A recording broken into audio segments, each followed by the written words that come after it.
If we could please call to order our budget workshop for Thursday, June 16th at 6:02 p.m. We have roll call, please. Here. Commissioner Parnes, Commissioner Preston, Here. Vice Mayor Hudak, and Mayor Gantz. Here. Can we please stand for a moment of silence and our pledge of allegiance?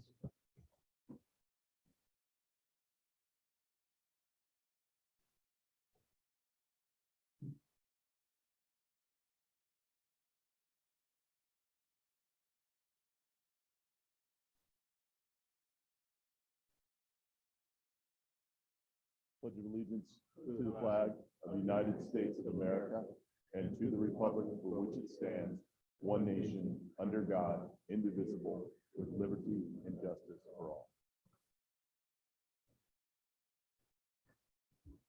We have approval of the agenda for June 16th. Motion to approve. Second. Motion and a second. All in favor say aye. Aye. Aye. Those opposed? Okay. Madam Clerk.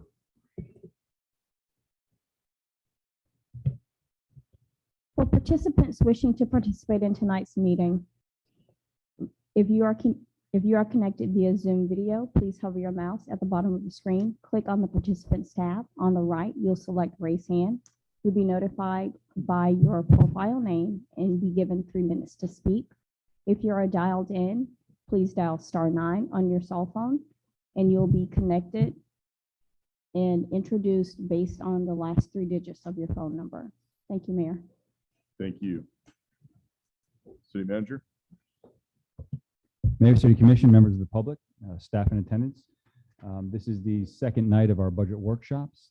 The first day, we went into some intro information, the CIP and our administrative departments. Today is our operational departments. On paper, I know it looks rather small with Office of Public Safety, Parks and Recreation, Sustainable Management, Environmental Services, but obviously these are very large departments with several divisions and departments within them. We're going to start off with the Office of Public Safety. I have the Director of Public Safety, Rodney Brimlow, here to present on the Office of Public Safety. And when we get to Ocean Rescue, Fire Rescue, and Law Enforcement, the chiefs will come up to present with those. Good evening, Mr. Mayor and Commissioners. Public Safety has been charged with looking over several different divisions within the city. Of course, this is the first year that we are doing this.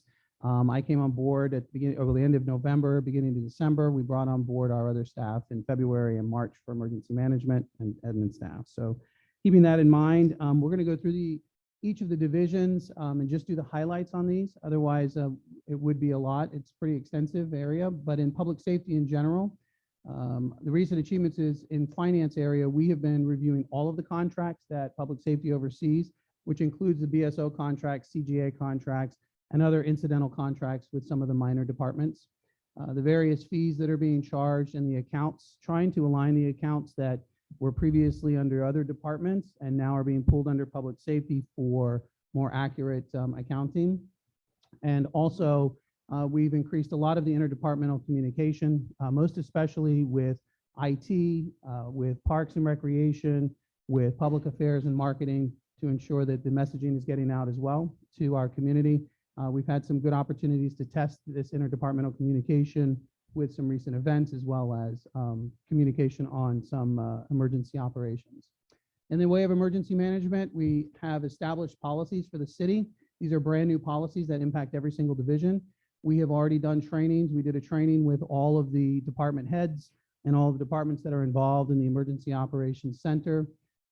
We've also conducted just recently some training on the rapid impact assessment, and that allows us to more quickly respond to any events that happen in the city to ensure that resident safety is ensured and that we clear the areas. We've established protocols that go as many as 5 days out prior to an incident that we can predict. And those protocols and checklists are all in place for every department. And we have the Emergency Operations Center now, which has some enhancements to it. We need to do some more, but we do have some enhancements, and it is fully operational.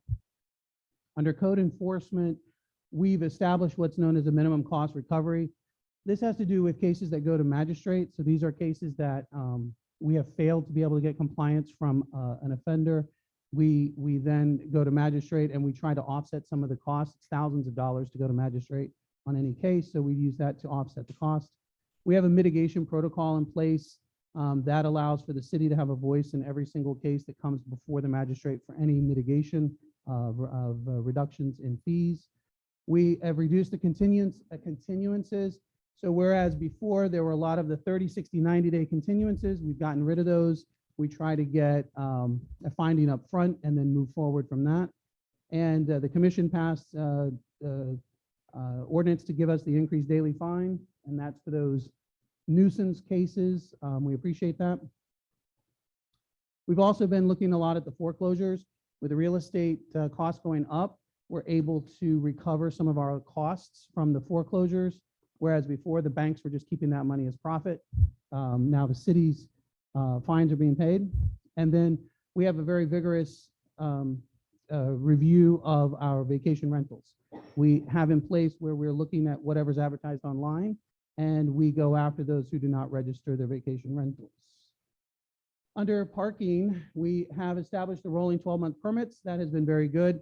There are some hiccups on that we're working through, but that it seems to be working fairly well. We canceled what's called liability transfer. These were rental companies, leasing companies that said they're not responsible for the parking fees, so those were not being paid. We stopped allowing those to be done.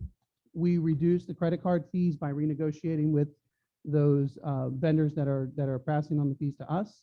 We also renegotiated with our collections agency to get us a better rate on return for that. And we completed the amnesty program. That was actually started before I got here. That was to allow people to pay their parking tickets that were old without having to pay the fees. All in all, the parking is just over $100,000 in savings on that one. In Ocean Rescue, we've done the junior lifeguard camp, very successful, and glad to be able to do that again. We had to skip 1 year because of COVID. We have increased the number of certified watercraft and safety rescue personnel. That's very important for the safety of our residents and the visitors, to have those people that are certified out there that can immediately respond to anybody who's in distress. And we also have enhanced the public education out there. We're actually in the process right now with public affairs of getting more video out there to educate people on rip currents and safety issues at the beach. For fire rescue, all of our stations now have the P25 advanced alert system. We maintain the Class 1 ISO rating, which is very important for insurance rates and also for safety. Station 51 will be opening very soon. We have the grand opening coming up. And as the city manager mentioned yesterday, several of the stations have received some upgrades. We're not at the point where we would love to be, but we have done some of the upgrades so far. In law enforcement, this very important actually retail theft initiative that was done. People don't realize that one of the big drivers of your crime rate is theft. And to have a retail theft initiative, which they've done phenomenal with, reduces the crime rate, the overall crime rate in the city, which makes it more attractive to businesses, increases your property values, makes it more appealing for people to come to the city. Our crime rate's lower than Boca Raton's for that. The bolstered traffic unit, that was because this commission decided last year to enhance the traffic unit. And you'll see when we get to the stats for law enforcement, that has been extremely successful. We look to see the impact of that as time goes on with reductions in crashes and reductions in fatalities. Next slide. For the current initiatives, we're still evaluating contracts, going through those with a fine-tooth comb. We are still doing the cross-departmental cost savings. This has to do with trying to work with finance on some of our issues that they may also have problems with. It also has to do with some cost savings that cross departments, for example, on fire rescue transport fees when we have someone transported in an ambulance, and we want to make sure that we're recovering that money. We're working to get the master plan established and at least get all of the parts in place before the end of this fiscal year. And again, evaluating transport fees and refunds, we've been working through that. For emergency management, we want to standardize all the staff training, and for new staff coming on board, the emergency management coordinator has been working with human resources to get all of that squared away. And we're continuing to we started it and we're still doing an infrastructure assessment is very important, and working with Priscilla's group as well on that. For code enforcement, again, we are looking at the foreclosures and those that we have missed in the past to see where we are on any of those outstanding fines. We are looking at doing the faster turnarounds on these cases. It's annoying, as all of you know, for residents to complain for 3, 5, 7, 10 weeks because there is somebody not complying with code. We're looking to mitigate that by having code be more active and aggressive in visiting with them, visiting with the homeowners, for example, or the business owner, to try and get them and incentivize them to comply. Assisting residents, this current initiative, we are trying to map out a plan right now to work with local volunteer groups and churches so that we have availability for people that might be able to help some of the families that we don't necessarily do abatement on, but that do need some help getting in compliance. For parking, right now we have a vacancy for our supervisor, but we have a selection. They should be onboarded by the end of the month. We are assessing the code and parking fees. That should be coming to you probably within the next few months. A look at some of those options that we are considering for some code modifications, and completing all of the wraps. We have done most of the new designs that Pam has put out. Almost all of the meters have been done. We're almost finished with that. We're working on that. For park rangers, we have a vacancy there as well, but we have a supervisor selected who should be onboarded by the end of the month. Then we also have 2 vacancies for ranger positions. So we will be recruiting quality rangers and also beach ambassadors for the park ranger area. We've tried getting beach ambassadors before, but it has been very difficult through our staffing agencies. So we're going to recruit them through the city itself. And then we want to change the park ranger mission really to a much more customer service, customer oriented mission, and where they're much more visible in the parks themselves, where they have park ownership. For ocean rescue, we want to maintain the staffing that's there. That's our current initiative. We want to continue with the public education, and you know about the tower replacement that we are going through. With fire rescue, right now they're working on accreditation. We're looking to ensure that we maintain the accreditation, increasing our public education programs, and also evaluating our annual inspection, that's annual fire inspection protocols. Under law enforcement, we are looking to open the OMRC substation, and that is right on the horizon. Animal reunification, that is a project that's been going on for a few years, but it is a current initiative where it's becoming more robust and actually has been spreading throughout the county. And now that this commission has supported, as well as now the county commission has gone behind it, we now have access to use countywide infrastructure for our license plate readers, which saves us about 60% on the cost of putting our license plate readers out there. Next slide. For the future considerations, public safety, it's going to come out of the master plan, I'm sure, regarding the infrastructure and recommendations to you on what needs to be done with that or what some of the issues might be.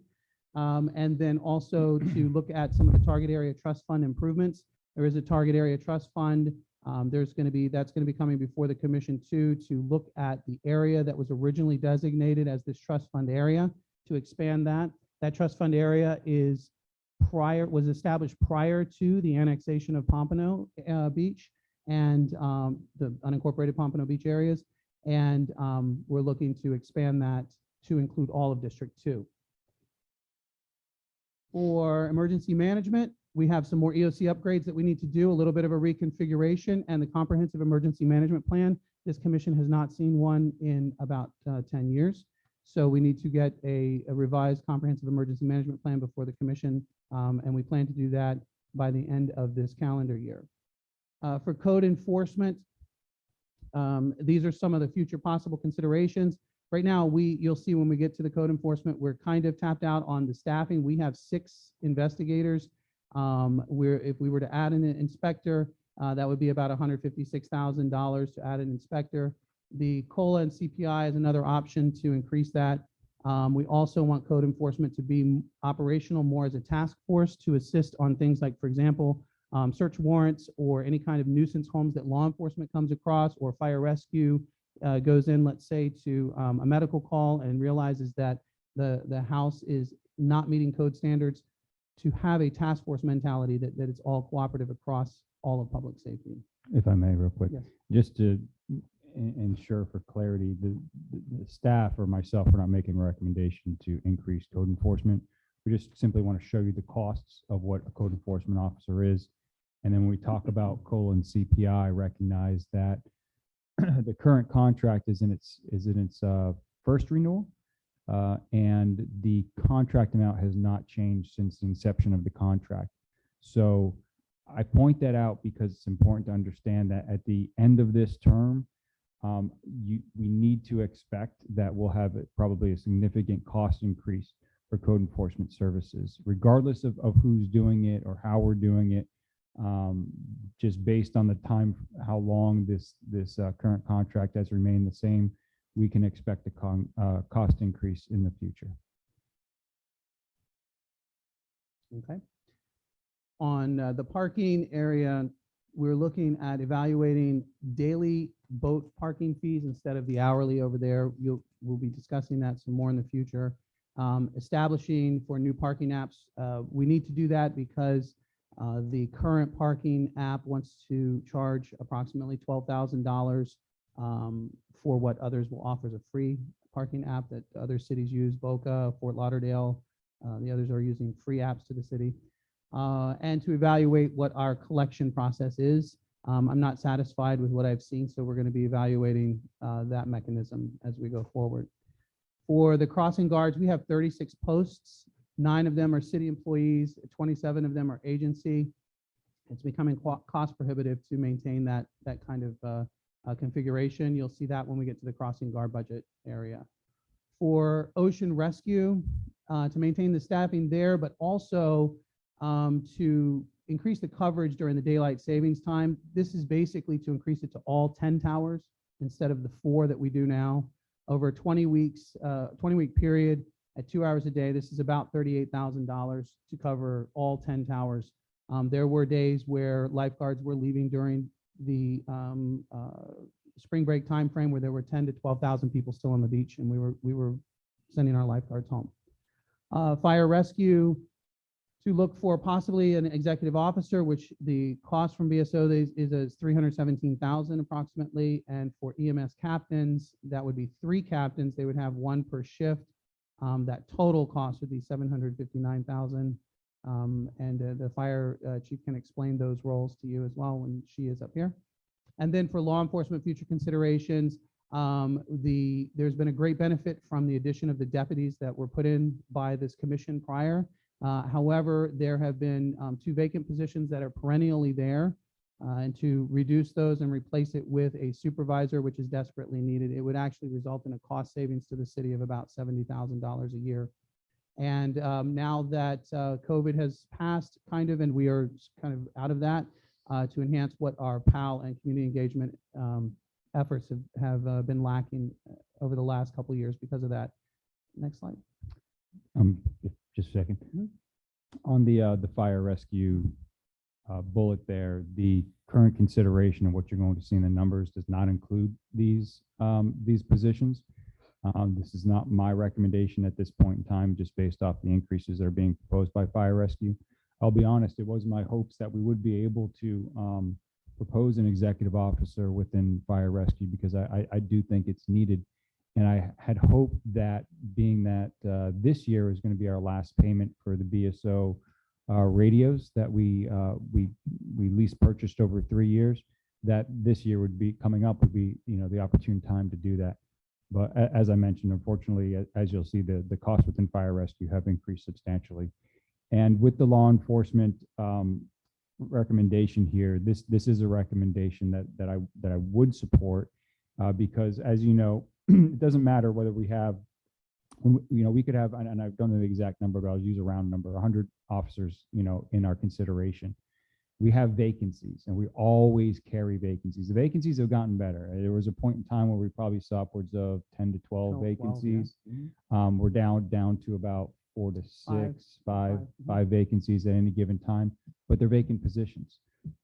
It's just difficult to always keep a full staff and complement of what we need. Now, the shifts are always covered by overtime and folks coming in to cover those particular zones. But the idea here is recognizing that we do have vacancies we always have vacancies. If we remove 2 of those vacancies and add a sergeant, which we're more than definite to get, we could actually increase our staffing and our effectiveness out there. So if we're outsourcing this, why do we have vacancies? We're asking VSO to provide us with officers. And I can understand having a vacancy for a couple of weeks, but that's part of the contract that they're providing us law enforcement services. They're providing us with the assurance of the service, right? So that if, they're going to have a specific number of deputies on shift, right? But at the end of the day, law enforcement will run into the same issues that we will in terms of, recruitment and retention. And so they just don't have enough deputies in their entire organization in order to fill all the positions. So we end up with some vacancies. Weston may end up with some vacancies. Each district and central Broward BSO, they're going to have vacancies as well. But it's always covered with existing personnel through overtime. So, Does that make sense? And I'm a layman at this, so excuse me. But if I work for a company and I hire a temporary employee to come in, and I need 3 of them, and they only have 2, and the 2 that are there work overtime, it's the staffing agency who's paying for that overtime, not me. So why is the city paying for this overtime when the staffing agency, happens to be BSO at this point, cannot provide the services that we're paying for? Well, so to use the city manager's just round number of 100, let's say 100, and we only have 98 employees. Yep. So we have the 2 vacancies. So the city pays for the 100. If they don't fill those 2 spots, the city gets back the Okay. money for those 2 positions. Okay. We get a vacancy credit for what is not filled by BSO. So, and there will always be across BSO vacant positions because of retirements, and even if they have people in the academy, the city should not be paying. That's BSO's responsibility to train their employees. So we don't pay for them until they actually sit in the city and they're working in the city. So even if there is that lag time, they're not able to hire someone until there is a vacancy, but then there's always that lag time of training. And they do, yes. So is your office keeping an eye on those vacancy credits? Yes, That should so fall under your domain now. it does. And I request a report on a quarterly basis from BSO on our vacancies. Actually, monthly, we discuss it, but I ask for a formal report quarterly, and they also send me a report from downtown on a quarterly basis with the amount that we're due back. Oh, don't worry, we're going to get into downtown Okay. soon enough. Fear not. I just kind of jumped. But yeah, at the in. district level, we also discuss it monthly. I just kind of jumped into the fray while the vice mayor brought it up. But what about this? If who's keeping an eye on, all the contract cities have 500 officers. I'm making up a number Mhm. for all of BSO. If there's vacancies, they're not filling all 500. Someone from Weston is coming here or there, whatever. So BSO is charging for 500, but they don't have 500. Who's keeping an eye on that? Do you mean across the various jurisdictions that Yes. they're in? Correct. Is anyone keeping an eye on that? Is anyone watching the? To see what, though, that there's an equitable distribution of vacancies, or Is anyone just keeping an eye on what downtown is distributing versus what they're we are in charging? Deerfield. I don't know if Weston is or if Pompano is, but in Deerfield, we're making sure that if there are those vacancies, that we're being reimbursed for them accordingly. So in other words, if if those two vacancies sit open, whatever the cost of the deputy is, 156,000 or 165,000 a year, that money is credited back to the city for the time that the position is vacant. So, and that's where part of this, if you go back one slide, that's where that savings would come in. The difference between 2 vacant deputies and a vacant sergeant is about $70,000 of savings. That's kind of the offset between the 2. The advantage, though, is because of the attrition rates in BSO, they're never going to fill all the vacancies across the board. We can definitely get a sergeant to do the supervisor, and they desperately are in need of a supervisor at this point. That's the advantage of doing it this way. But I don't think BSO will ever be able to legitimately fill all of the positions that they have across the board. But even if a Weston deputy comes here, let's say, if a Weston deputy comes into Deerfield and works in Deerfield, the only way that that would offset our vacancy credit is if it deals in some way with our minimum staffing levels. That's the only time that there's an offset on our vacancy credit. So that has to do with the fact our contract requires BSO law enforcement to provide 28 deputies per day on a 24-hour period to cover our 14 zones. So they have two shifts. They have a day shift and a night shift. So that's 14 zones, a deputy in every zone during the daytime and a deputy in every zone at the nighttime. So they have to maintain that no matter what. That they cannot go below no matter what. All right, I jumped the gun a little bit. I'll That's okay. ease into that later. All right. So this is the overall budget, and each of these that are listed under general fund will go into detail later in this presentation. But clearly you can see that the largest increases, and these are not solely related to BSO, you'll see that in a moment, but the largest increases are fire and rescue and law enforcement services. We'll get to those in detail in a moment. On some of the other ones, you'll see that there are some reductions down where parking authority is and school crossing guards. We'll talk about all of that in the detailed slides coming up. At the very bottom, I just wanted to point out a few things.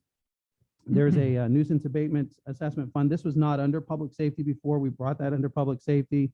The law enforcement trust fund.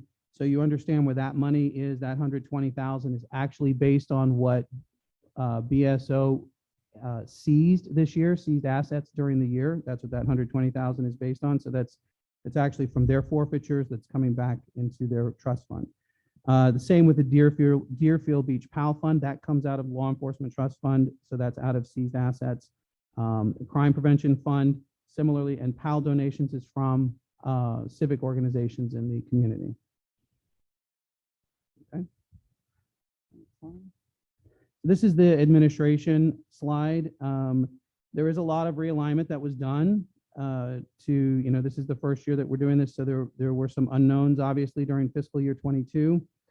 Some of the expenses that were either not included or that had to be realigned, you'll see that the non-uniform pension plan was moved to personnel services. That was not included in the fiscal year 22. There was also sick leave conversion pay that had to be added in. We don't anticipate that right now, but that is something that we have to account for. On the operating expenses side, there were some operating expenses we had to increase, but the biggest part of that increase was due to mandatory training, especially the emergency operations training that we have to do. There's also some insurance services allocation that wasn't accounted for on the fiscal year 22 budget. The beautification landscape fund, that $255,000, that is coming out of the trust fund. That is a targeted trust fund. That's the one I spoke about earlier that is part of District 2. That is money that's being set aside. That money is already there in the trust fund, but it's being set aside for enhancements to parks in District 2.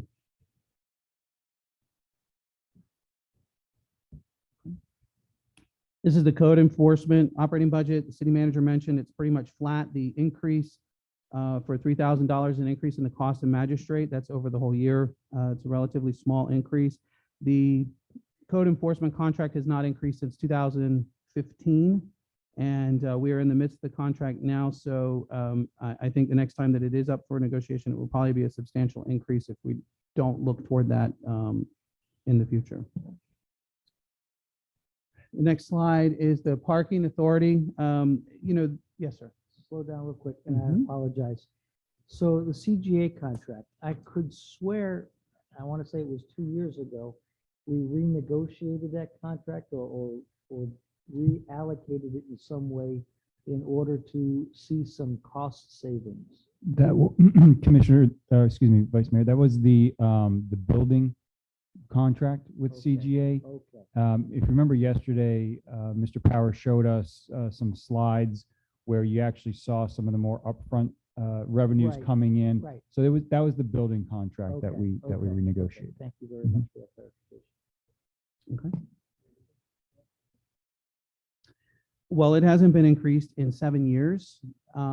So I mean, you know, one of the difficulties that we see is, for example, what happened in Pompano Beach, where it ended up that they lost their CGA employees to the city of Pompano because of the pay was so much higher, without increases in I mean, the largest portion of our contract is certainly for salaries for the employees that we have. And our code enforcement inspectors are very dedicated to the city of Deerfield Beach.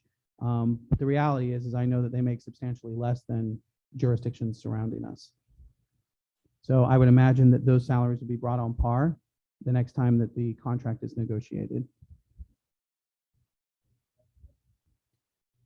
Is there what? Sorry, is there a guesstimate? Are we talking hundreds of thousands or millions of dollars? They're not the only service provider that we are aware of. So it really could just depend on how, you know, if there's a change in direction in terms of how we provide code enforcement services in the city contractually. You know, bring it back in-house. There's obviously many options, but it's really hard to put a number on that. I mean, I think we could probably go back and just look at CPI increases from 2015 and provide you with an estimate on that. But at this moment, without, you know, putting this thing out to bid and seeing how people might bid on this thing, it's hard to provide a real good estimate. But I think if it's something you'd like to see, the best way for us to do that would probably just do a CPI increase off this contract since 2015 to provide you some kind of estimation. Yeah, you guys are making me a little nervous when you throw word substantial around, especially after yesterday when we were talking about the pay and class study, inflation, all these other costs are going up. Everything, it's like a jigsaw puzzle. All these pieces fit together. So just trying to keep an eye on it.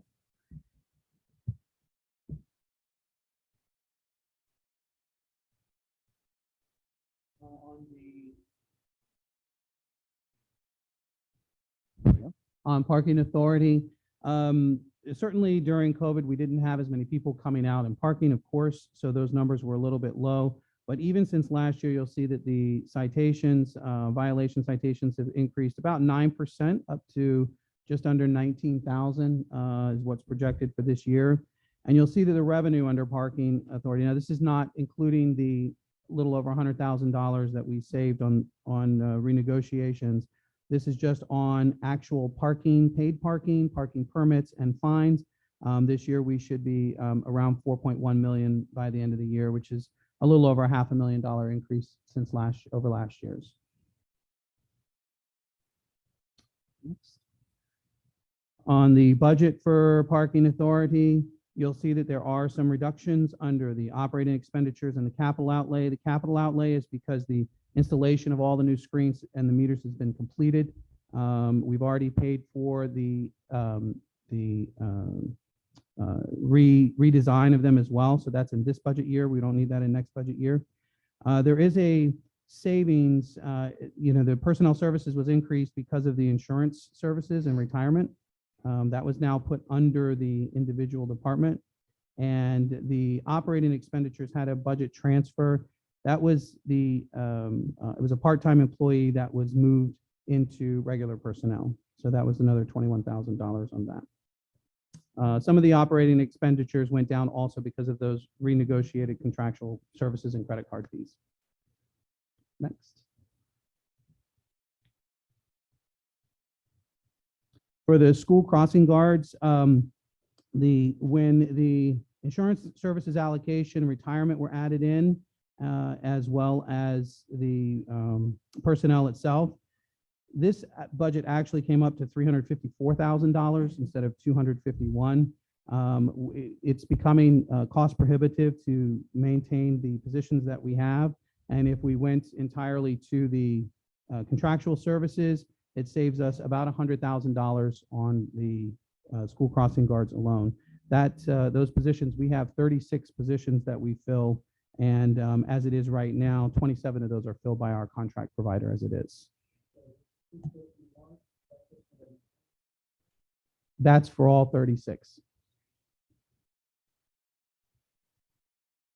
Okay. For the park ranger, there was This operating expense was previously held under Parks and Recreation, so it has been moved under the correct line for their particular uniforms, gear, their vehicle expenses, and those sort of things. And also, the same on this one, the insurance allocation has been moved up to the personnel, so that increased the personnel services cost on park rangers as well. All right, Mike, you come on. Yes.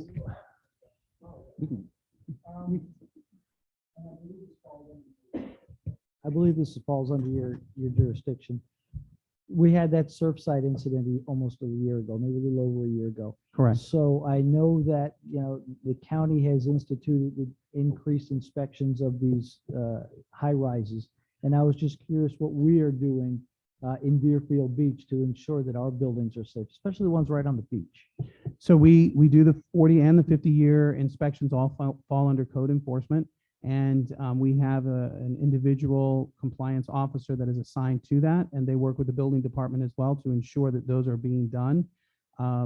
The structures that are in need of that are cited if they don't comply, and the magistrate is unwavering in assessing fines right from the beginning to ensure that they comply and get the proper engineering surveys done, and that they comply with what those surveys dictate. So that has been going on. It's a lot of a lot of work, but we have also had to have special magistrate hearings. So we normally have 2 magistrate hearings for code. We've added a 3rd one to deal solely with the 40 and 50-year issues periodically because of the numbers that we have. But we are addressing those. Thank you very much. Is the parking meters, is that under you? So how is it determined that, we use whatever meters that we use in Deerfield? How do you get to that point? The meters themselves, they were, that contract for that installation of the meters was done prior to my arrival, and same with the contract provider who manages those, regulates those, handles the software.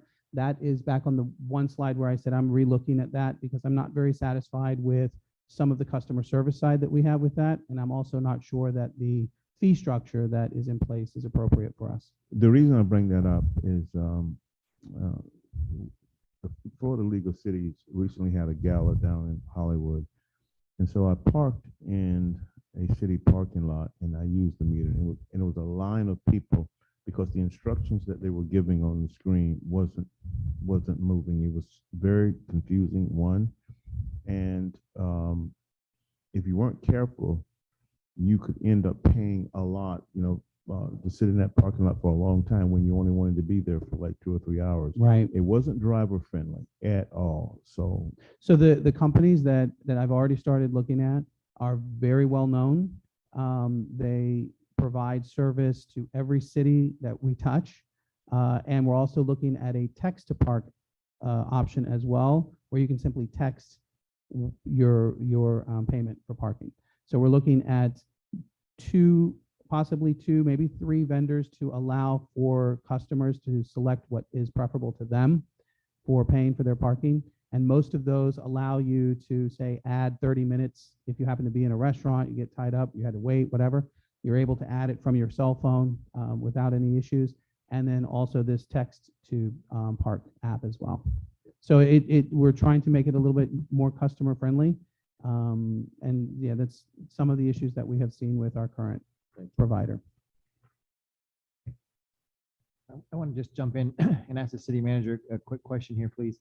When I'm finding it very difficult to match these slides up from year to year from past presentations because we're moving people from different line items and we're allocating percentages of expenses. So every year it's almost impossible to match it up apples to apples because we're changing things years to year. And I know when Stephanie came on board, she said that we needed to do some of this, but when we're going to that's going to flatten out when we can start to compare things a little more easier. Do you have a grasp on how long that's going to take to get this to where you guys want it?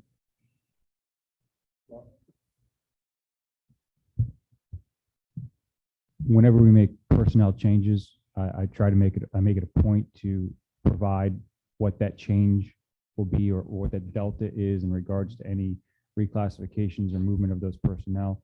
This year was, again, a little bit the especially within the personnel, the increases look a bit off because it's including several new things, which is the dissolvement of the non-departmental retiree expenses, as well as the insurance classifications and assumptions made off of a compensation strategy. So the increases do look a lot higher, but they are just absorbing existing costs that we've always had into line items that that weren't there before. So that's done. And so next year, as we're looking at the personnel expenses, they will only include changes made based off of compensation strategy and any changes to personnel recommendations. Okay, so it's starting to smooth out. Thank you, Mayor.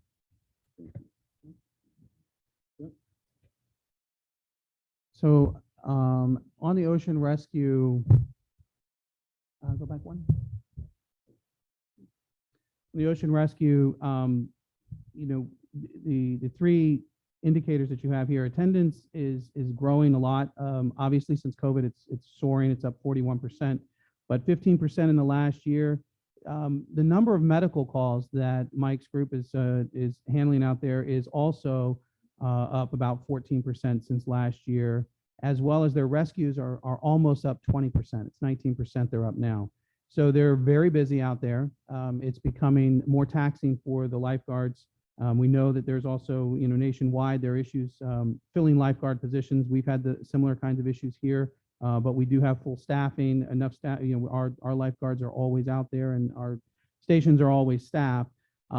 Just to give you an idea, on an average day, we have well over 10,000 people out there. On a spring break weekend, we can push upwards of 50,000. And as we know, at our July 4th celebration, we push well over 80, 90,000 people out there.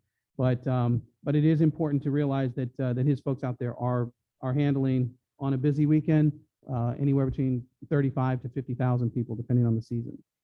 On the budget, it has remained essentially flat, and the reason for this is the chief did a great job of really looking through the personnel. He has a lot of will call employees. Will call employees don't mean that they work 20 hours a week. We really pared that down to the amount of hours that they actually are needed, the hours that are needed to fill these positions. So that's why his personnel services line is relatively flat, even though we had to add in insurance and retirement of $157,000. So you can see there was a lot of work to ensure that that was accurately accounted for the number of hours that he needed personnel out there. Operating expenditures went up just slightly. He had a couple of expenses that he needs to take care of out there. But Mike, you want to say anything, or you want any questions? We were talking about the will call employees as it relates to what they may bring in. I'm just a little bit skeptical about that, and the reason being is because our chief doesn't have a chance to train, a group of people the way he needs them to be trained. You bring in a will call person, and so how long are they going to be with you? How long do you get them, what chance do you really get to give them an effect on policies the way you would like to have them done? So, my thing is, because we're dealing with life safety, we need to give him what he needs. You talked about, what they do and how many people are there, but I'm gonna tell you what I've witnessed. They actually go more than what's on this paper. I've seen Chief Brown, just keeping an eye on things. And again, it's so easy to take these things for granted because we just never had a problem. But I see a lot of things out there when I go out there. There are a lot of challenges. And we've not had a serious problem, and I don't want to see that we will ever have one. I would just look at how do we get permanent people in those positions. I just don't like the idea, especially in life safety. One mistake out there, and then the questions will start. Well, why didn't you do this? And why didn't you do that? Well, as long as nothing happens, we're good. But when something does happen, the questions are going to come. So my thing is that, I don't know, it's a good thing to save, but not at the risk of life safety.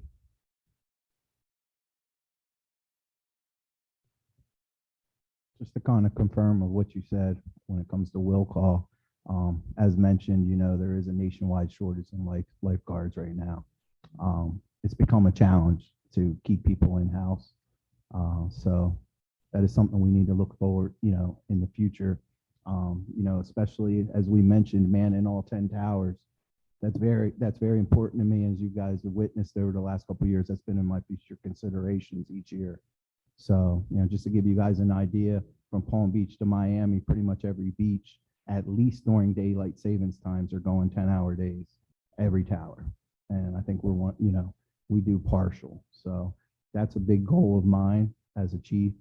And to accomplish that, with will call may be a challenge, moving forward, in the sense of possibly, more overtime for our current staff, or maybe looking into possibly additional full-time, 1 or 2, to kind of offset that need for help.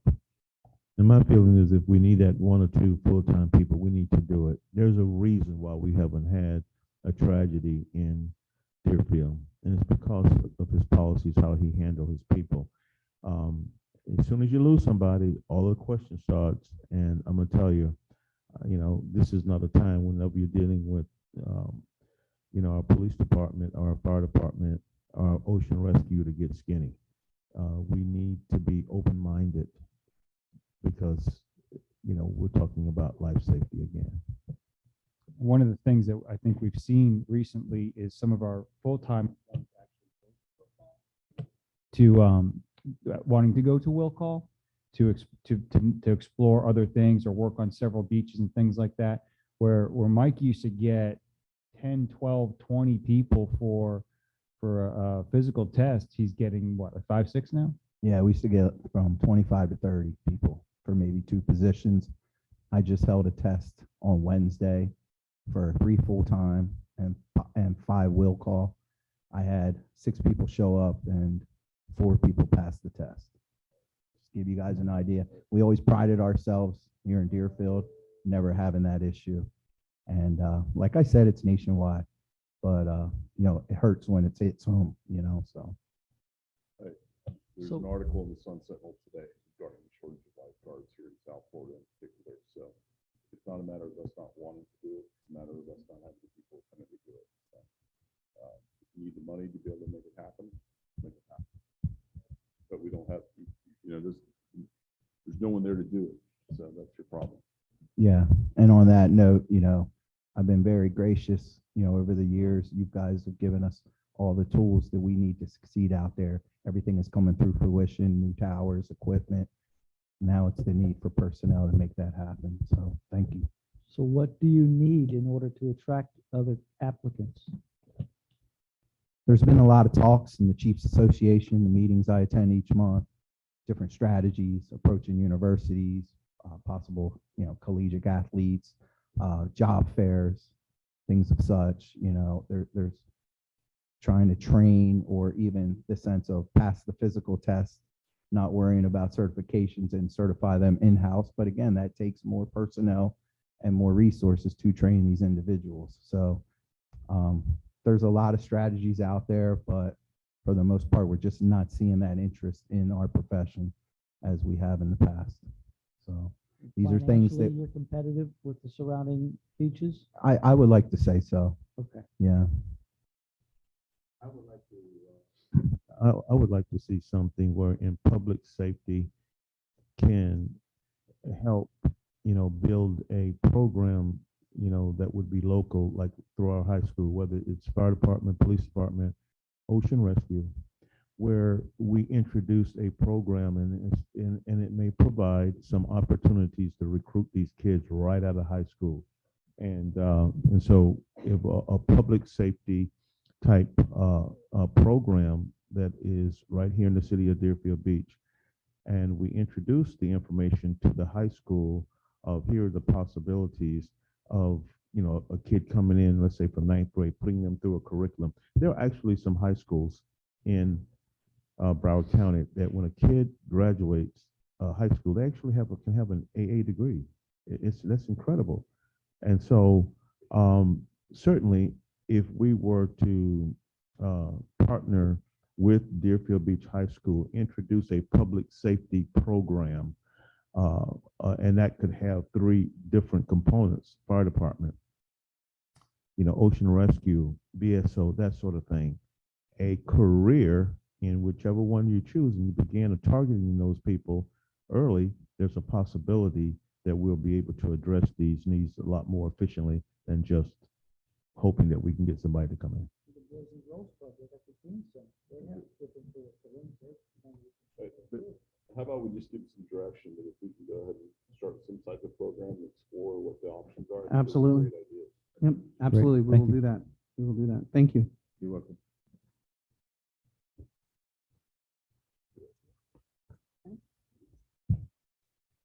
So on the fire side, also, we've seen increases in calls for service. They're up about 10% year over year.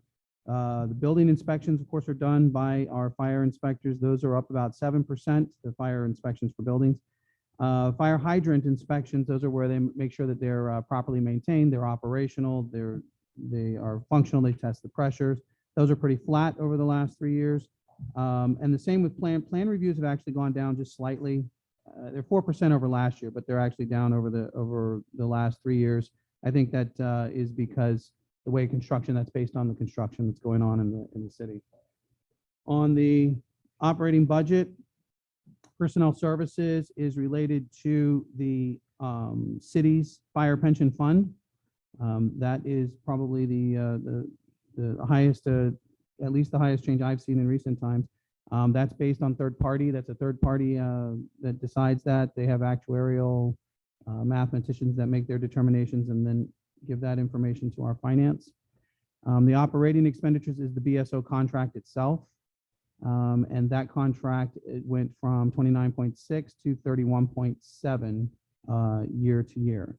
That contract, myself and the city manager have gone through several times. We've had several meetings with both the chief here as well as the chiefs downtown, fire chiefs downtown, and also the budget office to go through line by line on some of those items. We're still looking to see if there are areas that we can put off for a year or two, or see what we can reduce. But as far as the numbers themselves, the contract allows for BSO to increase the retirements based on the staffing, as well as the health insurance is based on the staffing that's here in February. And if you pull those numbers out, it was about a 4.5% increase over last year. And just for note and for point of reference on the fire side, just a historical note, the merger happened in 2011 with BSL here. And the annualized increase on fire rescue from 2011 to date is about 3.8%, just as a point of context. Questions on that?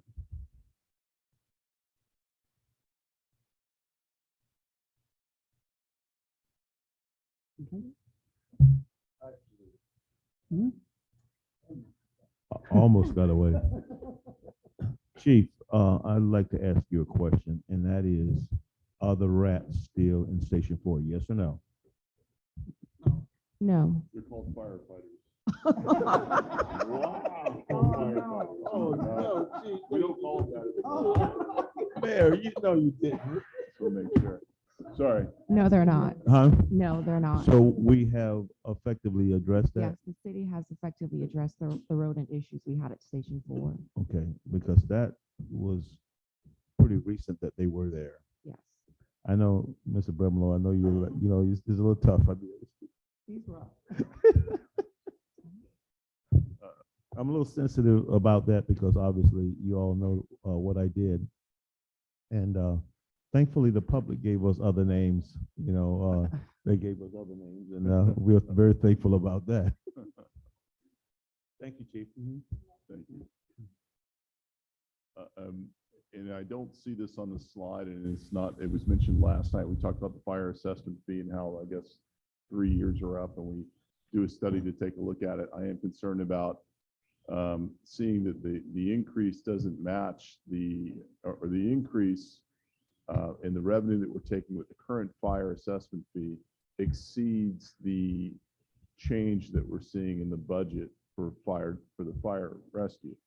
And as I pointed out to you today, I'm a little concerned that we're talking about raising the fire assessment fee when it's bringing in enough money this year to cover the increase that we're seeing here with some extra. So I want to make sure that when we do talk about fire assessment fee, whether it's tonight or later on as we move forward with the budget, that I have some concerns about why we would look to do such a large increase. We don't have to talk about that tonight. We can save it for another night. Okay. On the law enforcement side, their calls for service also have been going up steadily over the last 4 years. It's only up 4% over last year, but they are still going up. We're over 66,000 calls per year now. The crashes have slowly gone up, but they're up 7% over last year. And the arrests have been steadily going back up since COVID hit. Citations, these are traffic tickets on the end. This is because of the extra personnel that this commission gave to BSO last year. Traffic citations are actually up 52% over last year and 178% over the year before that. So, you know, when you look at these graphs, you'll see the impact is delayed. So once the citations are happening, the impact of those citations is delayed in terms of seeing the results for traffic crashes and traffic fatalities as well. But those are significantly up. On the contract itself, the personnel services line, again, that's the same as the fire rescue, except this is the city police pension fund. And then the operating expenditures is the contract itself that went from 26.3 to 28.5 million. These numbers here where you see the law enforcement trust fund, again, those numbers are based on what seizures of assets took place during the current year. That's the same for the crime prevention fund. So those numbers are essentially covered by what was taken in on seizures. The retirement portion of the BSO contract went up 12%. The health insurance portion went up 4%. When you take those out, the overall contract expenditures went up 3.5% over last year, even though it's got 8.3. When you pull out the retirement and the health insurance, the actual increase is 3.5%. So that also remained within the contract language. Questions on law enforcement? What questions is downtown not answering on the contract? I mean, because if I look, let me flip back to the first page.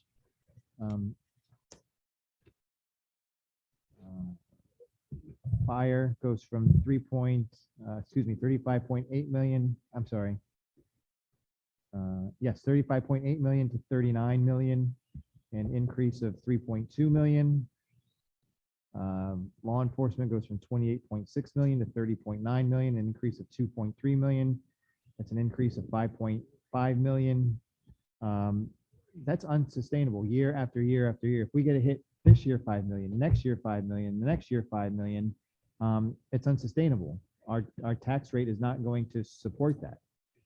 The bubble is going to burst at some point, and I'm fearful of that. When does it stop? It says in the slide, BSO contract services remain within contractual limits. Well, that's why you're here, Mr. Brimlow, is to get into that contract so we can analyze all of this. So I know you just started, but I mean, this was No, we we have been vigorously going through that language. Myself and the city manager have met with the chief several times. And also we've gone through line by line on their budgets for next year and scrutinized those items. I can appreciate that there are cost increases for BSO. For example, diesel fuel has nearly doubled for our fire rescue services. I think they projected an 80% or so increase on the regular fuel for law enforcement. These are some of the larger numbers that we see on the operational side that are included in the 3.5 or 4.5% increase. With the way the contract is written, and this is the first time that I know of that BSO's ever had to do this, we we required BSO to do a cap, what we called it a cap analysis, was to break the contract down into those categories that are limited by the contract language. So something like retirement is based on the staffing that's here in the district in February of the calendar year. That does not have a cap on it. That is based, that's a pass-through. The legislation that the governor has signed off on did increase their requirements under the Florida Retirement Service. So there is some increase in that. The health insurance is capped at 9%. The health insurance only went up 5% and 4%. And then the rest of it is capped at 5%, all of the remainder. So everything except health insurance and retirement is capped at 5%. And even though they were below that, fire was 4.5 and law enforcement was 3.5, we still have been scrutinizing every single line of that. And if there's something, there are some possible things we can put off to reduce those numbers. It's not going to be in the millions of dollars of reduction, but the vast majority of this is personnel. It really is personnel, and they're not going beyond that 5%. On the law enforcement side, they did better than on the fire side, perhaps. And for the most part, they have been answering our questions. Sometimes it takes a little pulling a little harder than other times, but we are getting answers to the questions that we've asked. There are a couple of questions that still remain that regard with some issues on the fire side regarding some of the vacancies, floater issues, but we're working with the fire chief downtown to get those answers as well before we finalize the budget. Okay, I mean, let me just make it clear that I don't have any problem with our respective chiefs here in Deerfield or the staff that we have. I have the problem with downtown, and I think you hit the nail on the head. I mean, they capped it at 5%, but I think that's because someone's actually watching the cookie jar now very intently, you know? I'll give you an example, Commissioner. Just on vehicles, for example, I required that they give me a full analysis of the vehicles that we have on the law enforcement side. Obviously, the city owns the vehicles on the fire side. So on the law enforcement side, analyze them down to what year the vehicle was made. I wanted to know the year the vehicle was made, when we got it, what that's all about. We did a very, very thorough analysis. Just to give you an idea, BSO is providing us approximately $100,000 more per year in vehicle asset than what we're paying them. And their cycle is 8 years. So those cars are remaining 8 years. And at the end of 8 years, they have about 20 cars. And those cars auction out at about $5,000 a piece. So they end up recouping that 100,000 somewhere 8 years down the road or whatever. I mean, it's a continuous thing. So they're obviously balancing it themselves. So somebody, at least in their fleet area, must be doing the math, because we went through a vigorous exercise of looking at those vehicles and how many are we getting. And based on the number of vehicles we have, we should be getting roughly 20 vehicles a year. And that number has varied between 17 and 22 vehicles a year. So it does seem that that's happening. That difference in is about 100,000. The assets we're receiving are about $100,000 more than what we're paying to them. So we're scrutinizing every single thing that we can on their budget. I mean, if you need, help, or we need to put pressure to get those answers, I mean, let us know, as the politicians will do that, because like I said, the 5.5 million year over year is just not going to, the math just doesn't work. So we have to do something. And I say this every year, and so I think we're slowly getting to that point. I'm glad you're here and keeping an eye on it. And I think that's keeping them meaning downtown, under control. But my faith in quote unquote downtown is not very high, as you can tell. Understood. Commissioner, it was you that initially brought the concept of the public safety. And I think we all see now how important it is to have someone in a position to be looking at these things. And I will submit to you that I will guarantee you that if we didn't have somebody looking at these numbers, they actually would be higher right now. I guarantee you they would be higher. So it may not be where we want it to be. And I think it will be a process, being that we never had anyone in that position before. And from that perspective, it's going to take a little time to get to where we want to be. But these numbers, they may, where right now they're reasonable. We can talk about these numbers. We can look at these things, but they would be somewhat, in my opinion, overwhelming if we didn't have who we have looking at those things. Thank you, sir.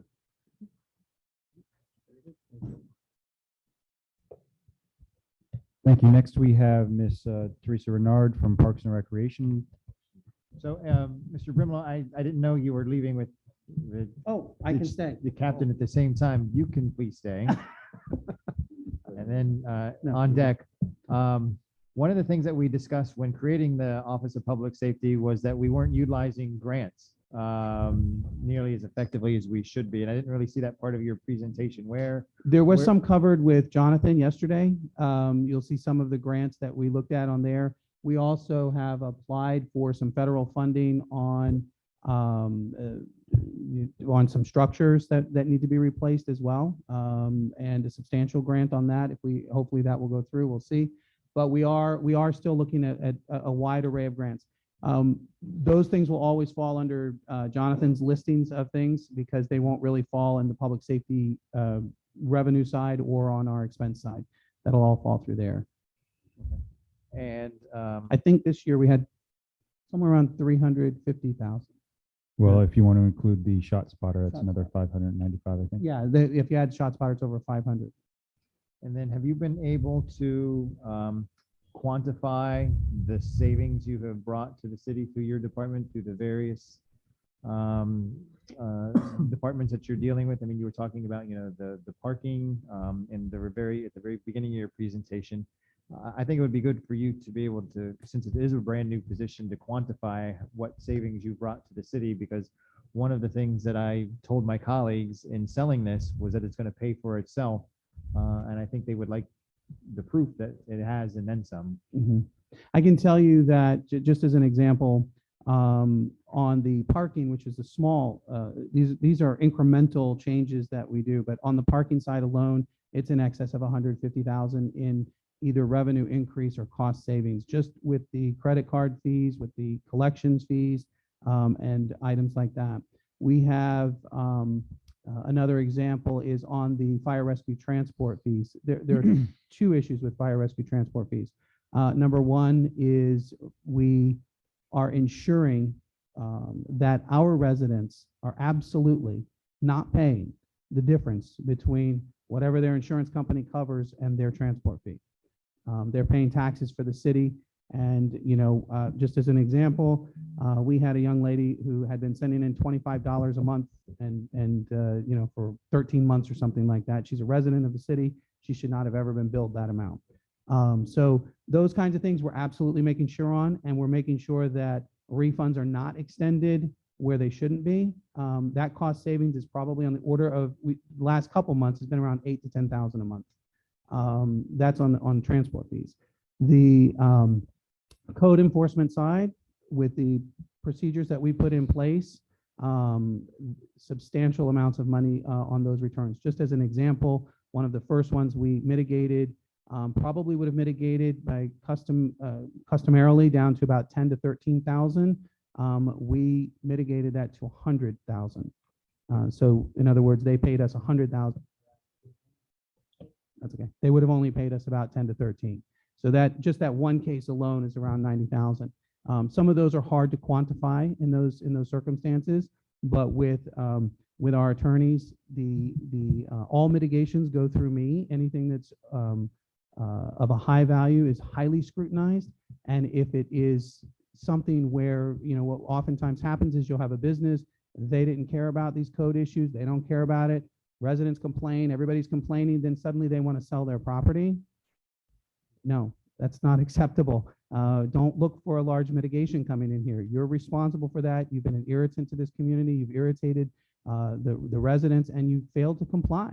You've broken the law. You failed to comply. So your fees are legitimate, and you should expect to pay them. Those are the kinds of things that we're holding on to, and those revenues are in the hundreds and hundreds of thousands on the code side. If you were to look at a projection, right now we are at about 160% of where we were last year. And we still have several months to go. I keep track because I'm sure you're going to get the same question next year. Okay. Do we want to take a break, 5-minute break before we move to the next one? Be happy to. Okay, we'll take a 5-minute recess. Just let everybody use the restroom if they need to. And then we'll start.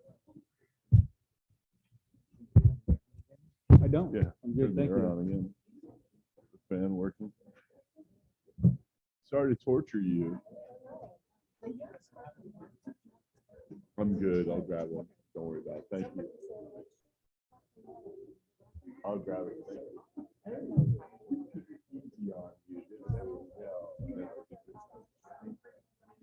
Yeah, it's like, dude, wake up. Yeah, yeah, no, I was pretty relaxed. Thank you.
Try like hell.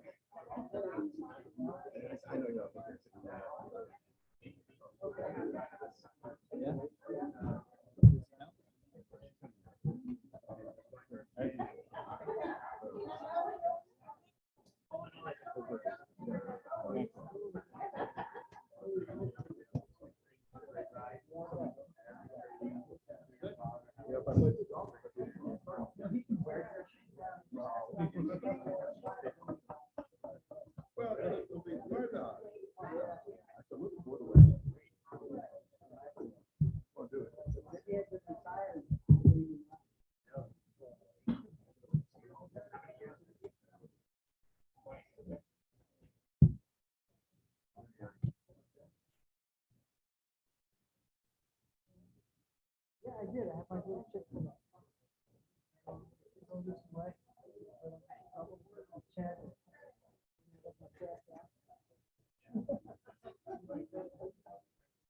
Thank you, sir.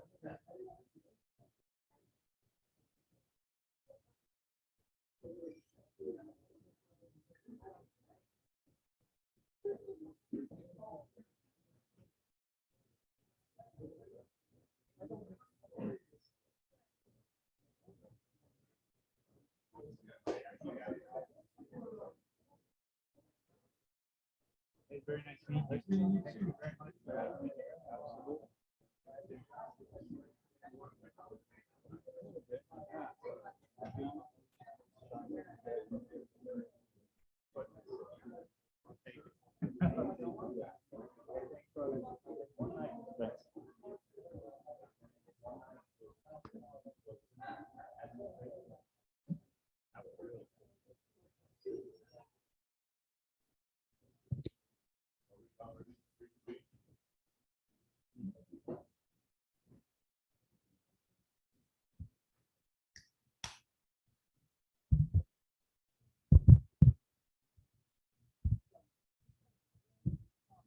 Correct. No, it doesn't do anything. Hmm? I have no idea how that works. I've been All right, we ready? I'll give my colleagues a couple minutes to come back to the seat.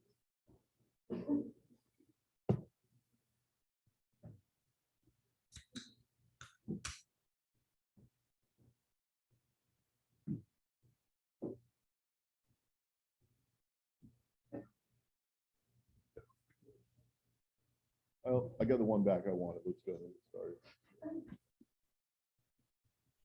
All right, Parks and Recreation, and glad to be here.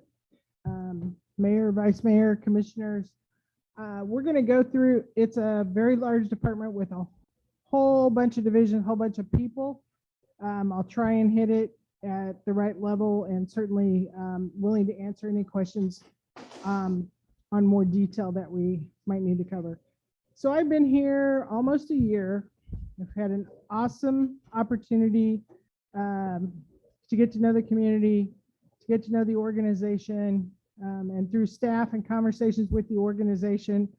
One of the first things we did is look at our mission statement and make sure we were focused on what we were being told was needed in Parks and Recreation. That mission statement is Parks and Recreation is committed to maximizing our resources, engaging the community, safe, attractive, well-maintained parks, equitable and inclusive programs that strengthen the community and provide improving the quality of life for all. So a couple of things that hit when you start looking at Parks and Recreation and what our responsibilities are.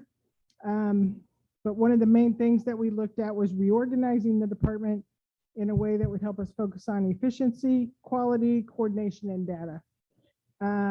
As we go through the slides, you'll see several examples of that. Two common themes. One is partnerships, and the other is community focus. So now we're at the beginning.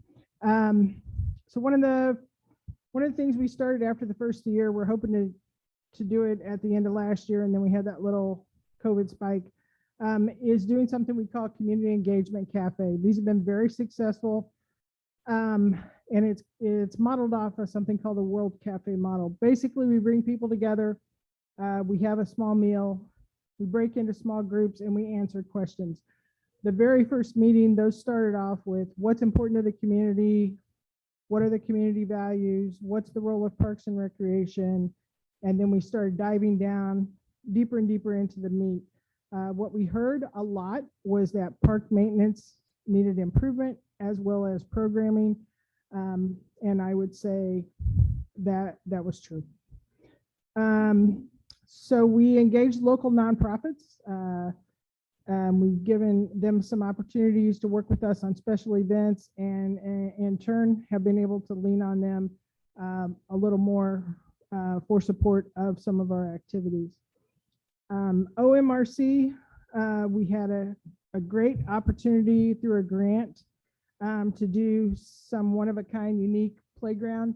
What we have been working on there and working on the community through the design is a destination playground. So it won't just be a post and deck like you see. This will actually be a playground that is along the lines of a placemaking, a place to bring people together, a place to focus on our history. That was one of the things that was very important to the community. So the playground will be themed on our history, destination. It's pretty centrally located. It's one of our larger parks, and that would give us an opportunity to do that community building that parks offer such a great opportunity for. On the maintenance side, we started hitting on some of the low-hanging fruit. Pressure washing and sealed our playgrounds that had not previously been done. The beach showers, as you know, and the entrance walls were painted. We put the new logo on the benches and have been updating the tables. In this year's request, we're looking at the bollards that you heard about yesterday and also replacement of some of the old trash receptacles. Field renovation at Pioneer Park. We had a baseball field that was used primarily by senior softball. So we took the grass off of that infield and made it our predominant adult softball field. And that's been received very well. We started putting in new fencing. A lot of the old brittle white fence, the old vinyl white fence was breaking. We started replacing that with what we're calling our new wood fence. You've seen it. There's some over by Pioneer by the boat ramp, Mayo Howard, out at Crystal Heights North. So you'll probably start seeing more of that around.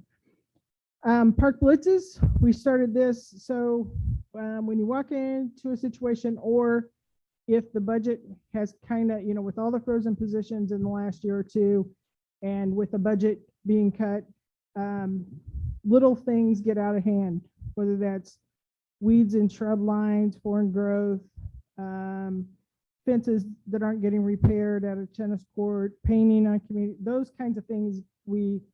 They're lower priority when it comes to just getting the basics done. So we did a couple of these blitzes where we bring the whole department together and try and hit every single thing in that park. The first one we did was at Mayo Howard last August on, I'm pretty sure, the hottest day of the year. And then we did one at Pioneer and Constitution. So we'll keep working our way through the system with our big parks first. But those have been pretty successful. We have talked with, through these community engagement events, a lot of the community seems supportive of participating in those. And in a perfect world, that's how we get our staff connected with the community and vice versa. So landscape maintenance, we did some work down on 10th Street in the Coves, working on 15th Avenue now. Power line, of course, is going on. We replaced the pass column on the beach. We replaced a section of the sod in Pineview. And if you see that there's a section that's discolored, that actually has been sprayed so that in preparation for the next improvement or the next area of new sod.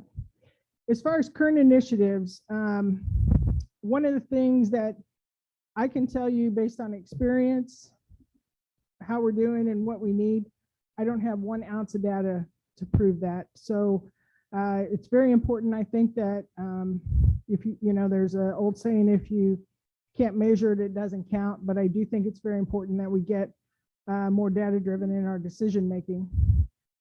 So we are working with IT on GIS mapping of not only our parks, but our park amenities. And then we are in the process of implementing a computer maintenance management system, which will allow our staff to pick up a tablet. Work orders are on there, even routine work. They tap when they get there, they tap when they leave. The acres are calculated, the time's calculated, the cost is calculated, and that all feeds into the kind of master system. As we move forward with that maintenance management system, once we get it internally kind of well oiled and everything is mapped in GIS, a citizen will be able to stand somewhere, it'll pick up their location, it'll pick up that amenity, they can take a picture and send a work order in. That I'm going to say that's probably about 1 year to 18 months out, but it'll be very awesome and hopefully reduce some of the calls where people aren't sure where to go. Our Teen Adventures All Summer. This is our summer program for middle school and high school, partnering with PAL and BSO, and appreciate that, Chief, and for all the support on that. As we know, out of school time is incredibly important. That's when kids tend to get in trouble if they don't have something structured to do. We've built in some incentives. One of the things that we're trying is influencers. So instead of paying a marketing company or instead of printing flyers, the kids get an incentive if they advertise or share the information on the program. So it's been mediocre successful, but we're adding some new incentives this week. So kids out there, if you want a $15 gift card, share our information. Community Cares has been a great partner. That's Joel Smith and his organization. We have great mission alignment. much needed in this time, particularly around the behavior and emotional wellness. We did the Ignite event May 7th, which was a huge success. We had just over 100 kids that came and enjoyed that program. Part of that was through a grant for American Rescue, but definitely a program that I believe we want to keep going. We had 20-some vendors, and the kids had a great time, and it was just a nice setting to talk about some tough topics. This question came up at commission a couple of weeks ago about accreditation. So CAPRA, the Commission for Accreditation for Parks and Recreation, is the organization. What we're going to start with, and I think I may have mentioned this, is there are some very, very, very good standards in that accreditation. And I think the best thing we can do with our time right now is to focus on the process, those that have good process. So for instance, when we're looking at a recreation plan, we're talking about pricing methodology, needs assessment, engaging the community, getting our partners in order. That includes school district, BSO, PAL, Boys and Girls Club. So that's kind of the recreation plan side. On the park master plan side, this is more about working with the community and identifying not just what they want to see, but the idea that if we build it, they will come is old school and not very effective. So the front end time that we spend working with the community hopefully will pay big dividends, and granting organizations love to see that in our application. Future considerations, of course, the big one is the Tigner Center. I want to talk just a second about what a tremendous opportunity that is going to be to both expand our programming and our revenue. We can have the opportunity also to work with more partners. It's a big space for us to try and program 20,000 square feet with a, not a ton more staff, but there are so many organizations that we have overlap with, we have mission alignment with. So I met last Friday with the Historical Society. This is just an example. They do some great programming. Wouldn't it be nice if some of that programming took place in our facility? And that just provides more opportunity for the community. Good opportunity for multi-generational programming, and of course, a great opportunity for everyone in the city to have it as a place to gather, a place to hold wedding receptions, graduations, big events. So pretty excited. Think that's a huge opportunity for us.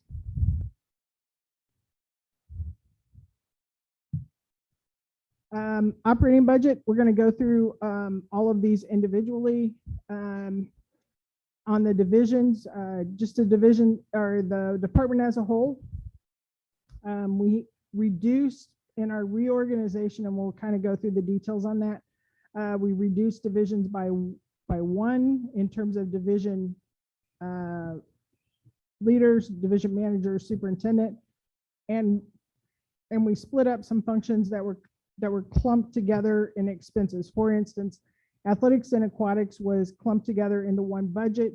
It was hard to pull apart what our cost recovery was for either of those activities because it was all in one budget. So when you see more divisions, understand that's fewer division heads, and we'll go through that detail. First thing we did was pull special events out of administration. So there were two Parks and Recreation Manager ones and one Superintendent of Special Events currently in our administration budget. Those are now in their own division, and we'll go through the details on what that looks like. So when you see this reduction here, I'd love to say we saved all that money, but we actually, it's a shift to a new division. And we'll still have some common things in there. A lot of our software, some of our training, some of the things that kind of cover the whole department we'll still go through administration. Athletics, this is where we pulled athletics and aquatics apart. So you're going to say, if you pulled aquatics apart, why is the number still so high? And one of the things that we are doing in this reorg is moving our ball field maintenance crew into athletics so that we have a better opportunity for cross training and coordination. One of the things that happened probably 6-7 months ago, I got a call and we had staff on site. It rained just a little. They closed the field and the call was, I guess they had asked staff, why can't you just dry it and we can keep playing? And the response was, well, the maintenance guys leave at 3:30. So we think there's a real opportunity to improve upon that. So that's why that athletics budget stays high, but aquatics is out of it. The next one is aquatics. This is one, oh, I should have said this at the beginning. So we currently have 4 full-time vacancies, which for a department this size, over 100 full-time employees, we're very, very happy. Thank you to Amanda, the budget office, everybody for keeping us rolling on that. 3 of those are through promotions. So we're doing a good job of keeping those filled. We have over 40 part-time positions that we can't fill. It's the same thing you've heard from several others. Part-time positions are really, really hard to fill. And we've looked at how do we organize the department in a way that we can get a bigger bang for our buck. So you'll see a lot of deletions and additions.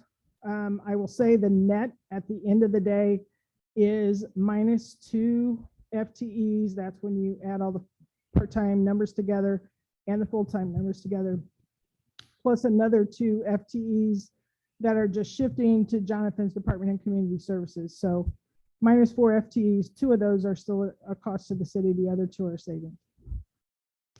So we created the aquatics division in that move, and you'll see some other things that touch that. We're going to delete the assistant aquatics manager position. We're deleting 2 part-time water safety instructors and adding 2 full-time lead guards. That still leaves us with 12 part-time water safety instructors.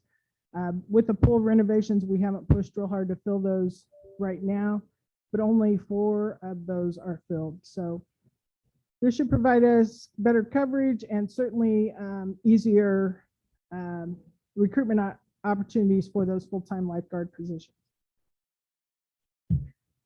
Cemetery. Quick question. Before Yes. we go on. Sure. And I obviously misunderstood. So you say that you pulled aquatics out of athletics. So aquatics is now 1.2 million on its own. But athletics only went down 54,000. Correct. That was the part where we added the whole ball field maintenance crew, which includes landscape supervisor, crew leader, and 2 maintenance worker positions. So basically, that a whole aquatic staff, you just replaced it with other staff and still pulled them out. Yes. Okay, thank you. The cemetery, you will see the operating expenses take a big jump, and that is really trying to improve on the service level. The sod over the years has gotten really poor, this would allow us to replace about half of the rest of the Pine View Cemetery sod and about a quarter of the Memorial Cemetery. Plus, it will allow us to start replacing the hedges at Memorial. We're almost done replacing the hedge around Pine View, and then Memorial is in equally bad shape. Park maintenance. This is a place where we're asking for 1 new full-time position. That's a small engine mechanic. When you look at the cost of not only the repairs on small engines that we use several different vendors for, and the travel time of taking those weed eaters and chainsaws and lawnmowers. I'm going to pause you for a moment because you skipped a section. Yes, Administrative operation. Terry, I'm not sure why I'm you're, in a different order. yeah, I have administration as the next slide. Oh, I'm not sure either, because I had them alphabetically and they administration. was. I mean, we can go back, if you're eventually gonna get to this, that's fine. You can go back to where you're at, Okay, as long as you eventually get to this, that's fine. okay. So cemetery, those are the explanations. Park maintenance, operating expenses. This is all of our park maintenance. It's of course the biggest section of our budget. The small engine mechanic, that's a savings for us in the long run because of all the time and money we spend taking everything to get repaired. We are adding a park project manager. That's the other position that we're adding. And the issue is with all of the capital improvements that we're scheduled to make and all of the median improvements and trying to increase the accountability of our contractors, both on the tree side and on the landscape maintenance, the mowing of the medians. That really is a full-time job and then some. So that is important to kind of have some oversight on those projects.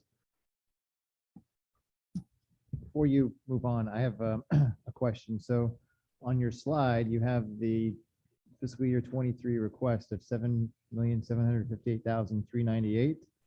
But when I turn back to page 23, your request is 7,714,398. And actually, when I go through all of these 10 categories, general fund categories, 5 match up and 5 do not.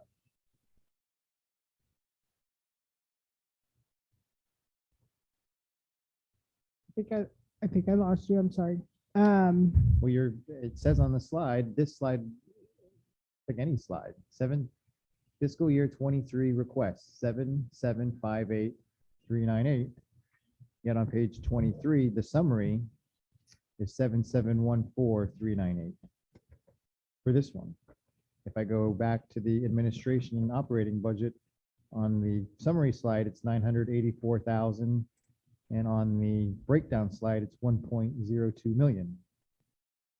What was the division that you just named, Commissioner? The 5 that are wrong are Parks and Rec Administration, Parks Maintenance, Recreation, Special Are you Events, taking into and account Waterfront some of the Operations. outside? Because remember, when we look at, and you may be absolutely correct, but when we look at general fund activity on the first slide, Mhm. if I look at, for instance, Parks and Rec Administration in the general fund, I see 984,000. So going to administration, general fund, I see 984,000.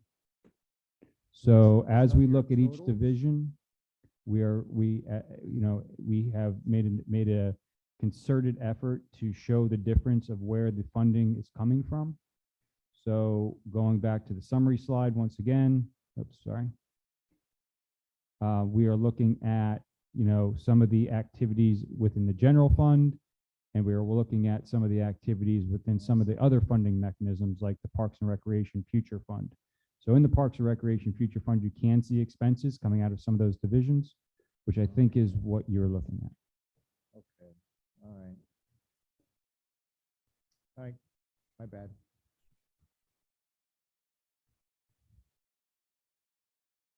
Thank you. And thank you, City Manager. So that, with the other increase that you'll see fairly significantly in park maintenance is in the operating expenses. And that is something we've talked about. How do we get ourselves caught up at least somewhat so that we can get on a capital replacement cycle? We talked a little bit about that during CIP yesterday. These increases are the little things that don't qualify as CIP projects, but they happen, right? Trees get ran over, wind sails get torn or vandalized, slides need to be replaced, courts need overlaid, those kinds of things. Fences, we have a lot of fences around courts that need to be repaired. That those increases are you will see in here in both the capital outlay and also in operating expenditures, and that the details on that are talking about increasing tree maintenance, some of that on medians, and then increasing the median maintenance in general.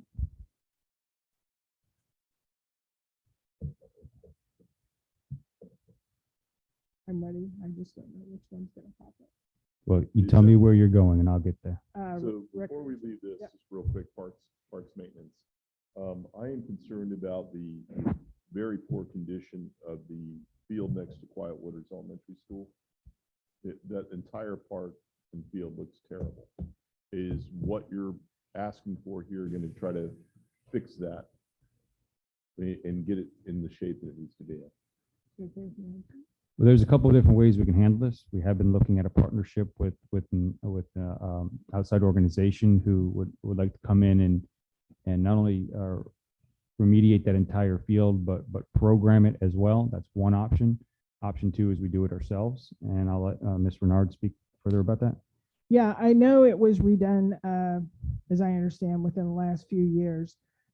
We spent a lot of time last year doing soil test and water test, and found out that we need a lot of remediation, both in the soil and in the water that we're irrigating with, in order to get that to a higher level. As the city manager said, it may be a good opportunity for a P3 of some sort, where we could get the improvements and help with the programming and still own and have a better facility. Is that accounted for in this budget? Yes. It is. Yes. As a partnership, yes. If we don't move forward with that partnership, we're gonna have to program it ourselves. And that would be a capital improvement project that we would have to do. It wouldn't be included in this budget. It would be a CIP project. Right. So if we don't see it as a partnership, if that's not something that the city commission wants to move forward with, we can certainly move forward with it as a CIP project done by the city. Okay, I would like to take it from at least pathetic to okay. I'll settle for it. But yeah, we need to do something this year, please.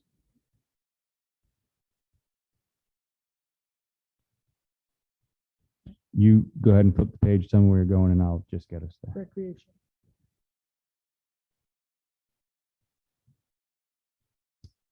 So Recreation Division, this is one where we have 19 part-time rec leaders, and right now we have 2 filled. It's a very difficult position for us to fill.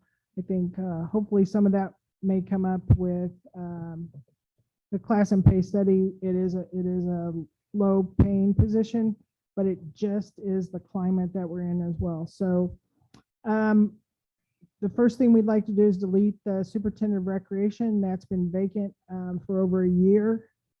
Kudos to staff who have been pulling the weight to get us through that. We'd also like to delete a Parks and Recreation Manager 1 and 7 of those 19 part-time rec leaders.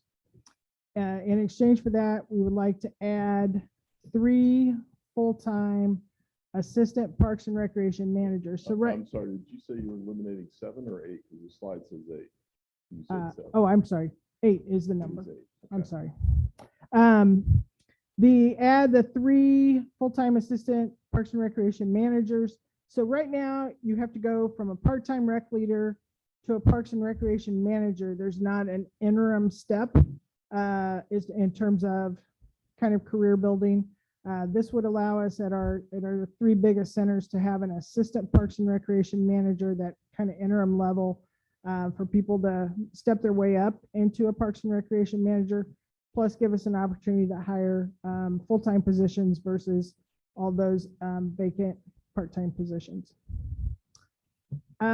Moving to full-time positions and 1 part-time position that are currently called transportation specialists, you would know them and you see them at every special event as event specialists. So this would allow that crew to report directly to special events and also title change them. When we did the last recruitment for transportation specialist, even though the job description was there, a lot of people thought it was a bus driver sort of position. And I think if we have a better title that is more in alignment with what they're actually doing, hopefully that'll help with that recruitment as well. The Parks and Recreation Manager one and the Adaptive Recreation Coordinator, those are the two positions that are going to community services.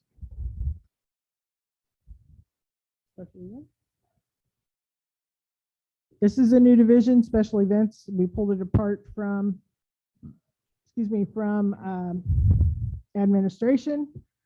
This would reclass the superintendent of community events to an administrator of community events and athletics. So although athletics still will have its own budget, the administrator will be responsible for both divisions, both special events and athletics.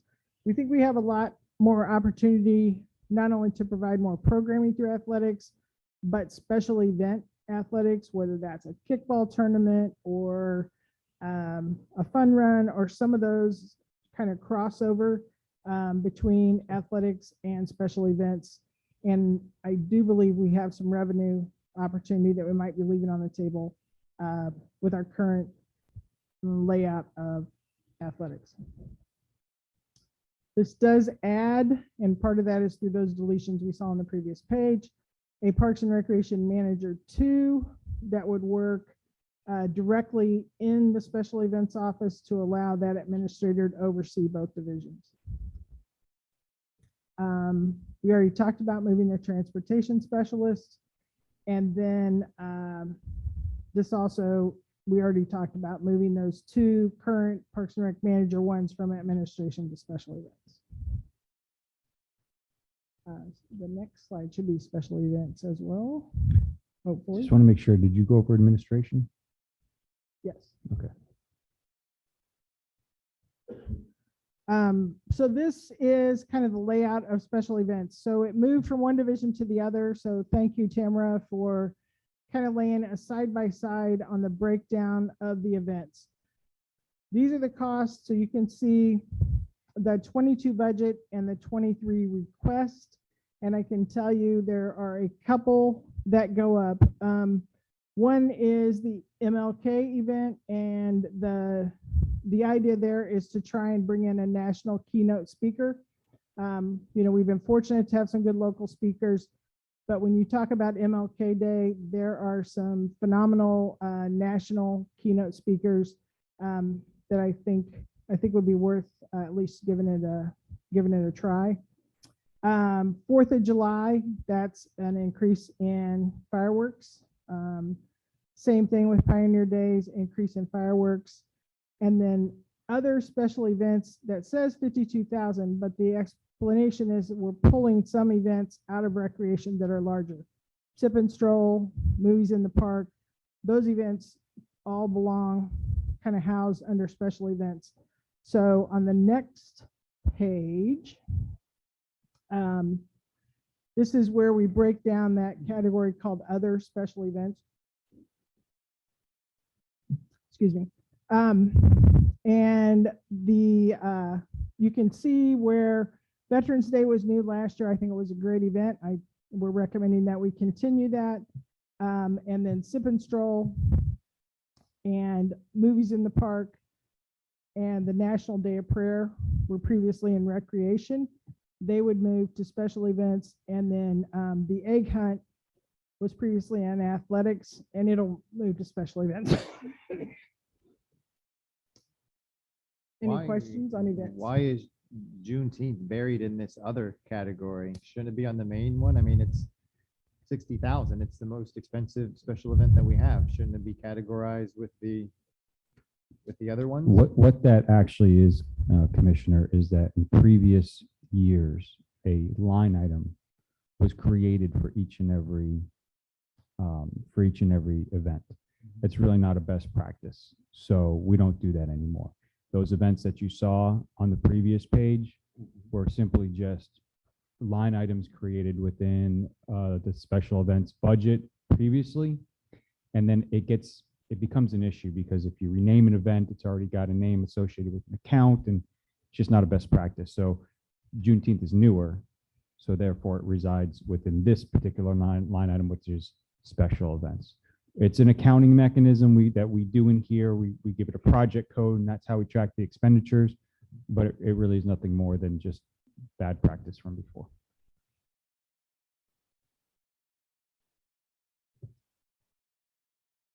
Summer program. But before we leave this stuff, one thing I'd like to see when the budget's presented is trying to understand the amount of money we spend on these events compared to how many people we draw in and what our ROI is. So we can figure out what needs to change. I mean, some of these smaller events I certainly know. And also, where are we at with sponsorship on these? I would say in a terrible place.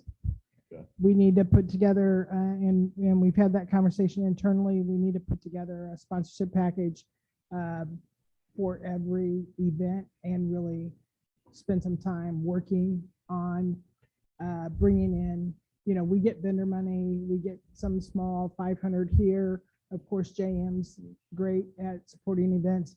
But I think we have, especially on some of our larger events where there's some real opportunity for title sponsor, stage sponsor, those sorts of things. I think we can do a lot better and have a lot more revenue opportunity. Okay. Could this be the last time we discuss this? This has come up in the past, that we can actually come up with sponsorship packages and have that by next year, that we know that here's what you get for being a sponsor. That way we can eliminate some of these numbers that are on there. Yes, we can. We have the person in-house just to do that.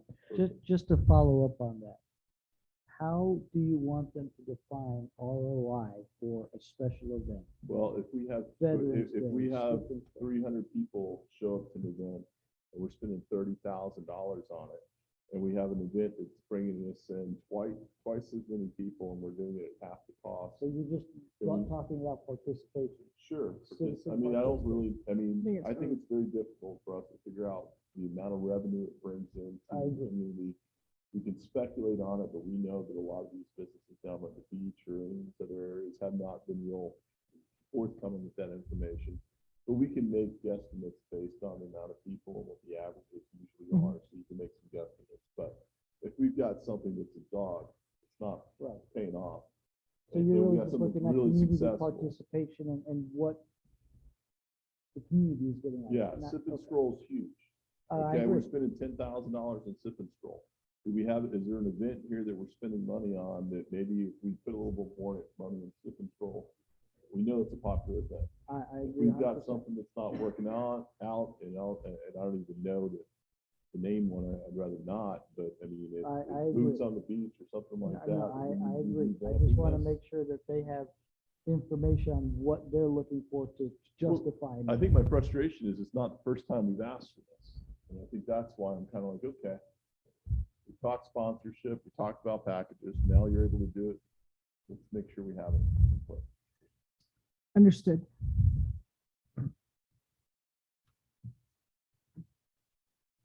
Summer programming, another area where it's been very, very, very difficult to hire summer staff. I think we had budgeted previously 36 seasonal part-time positions for the summer programs. I believe we're up to 10 for this summer. We're proposing to give back some of those, not give back, but eliminate some of those positions that we never fill, and try and get more creative with our programming, more opportunities, and hopefully the Teen Adventures All Summer will be successful, and we'll be able to pull in more partners on that next year. So what are the qualifications for a part-time summer person? Camp counselor, 18 years old and a graduate, a high school graduate. We originally started those positions, I want to say 12 or 13 something an hour. We were able to work with HR to get those up to $15 an hour. That helped. And then I think there are some conversations, and this certainly is only something we've toyed with, but is there a way to come up with a junior counselor category or something that would allow us to kind of, they wouldn't work by themselves with kids, but they could be a second pair of hands and maybe bring that down to 16. Yeah, yeah, I would. Not approved yet by our HR. Yeah, I'm, no, don't, I hear you, but- Amanda's still in here. but, She, you know, $18 an hour, 18-year-old making $15 an hour. That's, Yeah. That's a uniform nowadays. yeah, sadly, you're absolutely right. There is an increase in the personnel cost. That is, and as you've heard previously, the way the insurance allocations are done by staff member. Deerfield Beach Future Leaders is also in this budget. Transportation. This is something that came over to our department this year from community development, community services. And the only change here is reduction. Once we finally were able to get 6 full-time bus drivers and fill those positions, we also had 6 part-time positions. We've eliminated one of those and maybe able to not fill a couple of them. We're doing pretty good, and they're also providing transportation for our recreation department, so we're not having to outsource those summer trips. So that's actually worked out really well. Ms. Renard, you mentioned a reduction, but the request is substantially increased in the personnel services. So do you have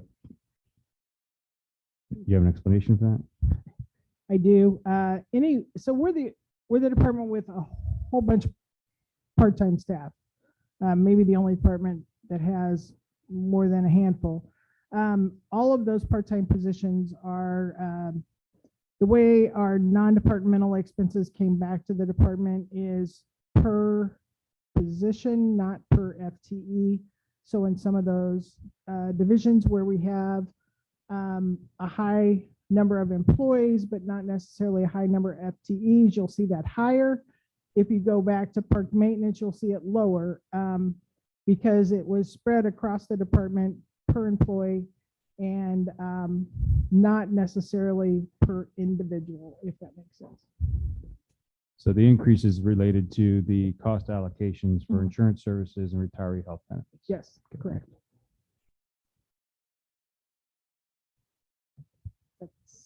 That's it. Oh, waterfront. I'm sorry. Waterfront operations. So of course, this is previously known as mostly as the pier. Again, this is a situation where we just hired this week our the former aquatics manager has been operating both the pier and the aquatic center and doing a really good job. This would move that position from a waterfront manager to an administrator of waterfront operations and aquatics. And if you recall, we were then able to eliminate the assistant aquatics manager position. We also were able to delete 3 part-time pier attendants and add 2 full-time pier attendants. Any more questions? Yes. First, Ms. Rayner said that she has been here only about a year. But I would tell you, in my opinion, this is just my opinion, in that year's time, she's done an unbelievable job. I have called her many times for information or with an idea. She has always been above board with professionalism. And it's just been a pleasure, to see what she's done, how she's affected, our parks and recs. That being said, I think that we have a great opportunity to really redo Parks and Recs in a sense where we become attractive to couples wanting to move to somewhere, bringing their kids to city of Deerfield Beach. If you look at around the county and related to population, you will find that a lot of parents move because of opportunities for their kids as far as it relates to sports. And we really need to take that serious in the city of Deerfield Beach. I would like to see us looking at doing sports turf on all of our fields. The mayor was talking about the field out at Quiet Waters, and I've seen that field, and he's 100% right. I like to see all of our fields with sport turf, and it is, first of all, it's professional, and it will allow us to entertain multiple sports. I'd like to see us also migrate toward a sports ethic program wherein if you want to be a volunteer coach in the city of Deerfield, regardless of whatever sport, you have to be able to teach sports etiquette in conjunction with objectives that come from our our Parks and Recs department. You just don't coach. You got to go through a program, and we'll send you through that program. But when it comes to football, I'd like to see that us implement a program of tackling procedures. We don't we just take it for granted that coaches do the right thing. How do we know that a coach is teaching the right technique for a kid when it comes to tackling? And if there is an issue like a kid gets hit pretty good, possible concussion, do we know that coaches are able to recognize that? In the old days, what they used to say is that you simply got your bell rung. And what that means is that you probably sustained a concussion, but just clear the cobwebs, all of those kinds of talk. That's football language, and you're back in there. We need to be very cognizant of what is going on with that. And so teaching and recognition of safety for our kids is something that I'd like to see implemented in parks, and that we open the programming up for sports like lacrosse, that we have a competitive lacrosse team coming from the city of Deerfield Beach, volleyball and that sort of thing. And that really requires a whole new mindset to be able to do that. And if we did that, I just think that we could grow our city, because when people come to our city, one of the first things they want to see is, what do you have to offer? I got an all-star softball player here, and if you have nothing to offer, they're not gonna live there. And we have an opportunity in our sports, in our Parks and Recs, because I see the things that Terry is doing, and they are absolutely awesome. This past season, I was at a football game at the Packer Rattlers, and this coach was saying things to these kids that was just simply inappropriate, and I went crazy. I ran over to Mr. Fearpart, and I said, "Get that guy off the field," whatever, because they had on Packer Rattlers colors. But he said, "What are you talking about?" I said, "That guy right there." I mean, he was cursing at the kids and everything. It wasn't one of our guys. It was just that they had similar colors. And but it was, the mistake was on my part. But the fact of the matter is, that guy, I'm glad he's not associated with our program. The things that he was saying to those little kids was just so wrong. And you know why he was doing it? Because he was living through those kids. That's why he was doing it. And you get a lot of guys that missed their opportunity many years ago for whatever the reason might be. And I'm going to make sure you make it, whether you like it or not. And it's just not right. So we need to keep an eye on these sort of things, but we must make sure that these kids are safe. We need to say that if you're playing football in the city of Deerfield Beach, you have to be taught certain things for safety as it relates to tackling in football, and that would include concussion recognition.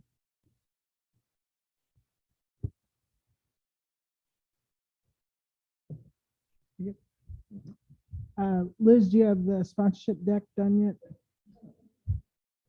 Thank you. Thank you. Next, we have Mr. Gressick from Sustainable Management.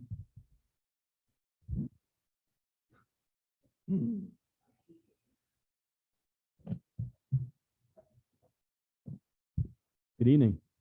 Chad Gressick, Director of Sustainable Management. Thank you for the opportunity to be here tonight and present on our department. Some recent achievements. So as we come out of the COVID situation, we've really seen a nice uptick in the beach cleanups and the community-wide cleanups. So those have been really nice to see. A lot of the community come out and really get involved and do these types of things. Excuse me. One of the things that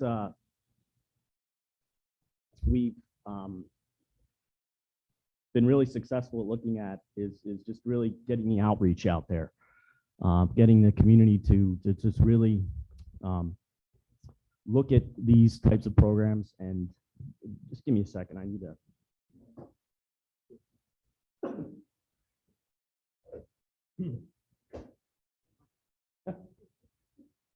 Okay. So again, We purposely locked that for you. yeah, I think you did. So our Waste Watch program that we implemented last year has been a big success. We've really like to get that more out into the public. We've really not had the penetration that we've wanted to get with that.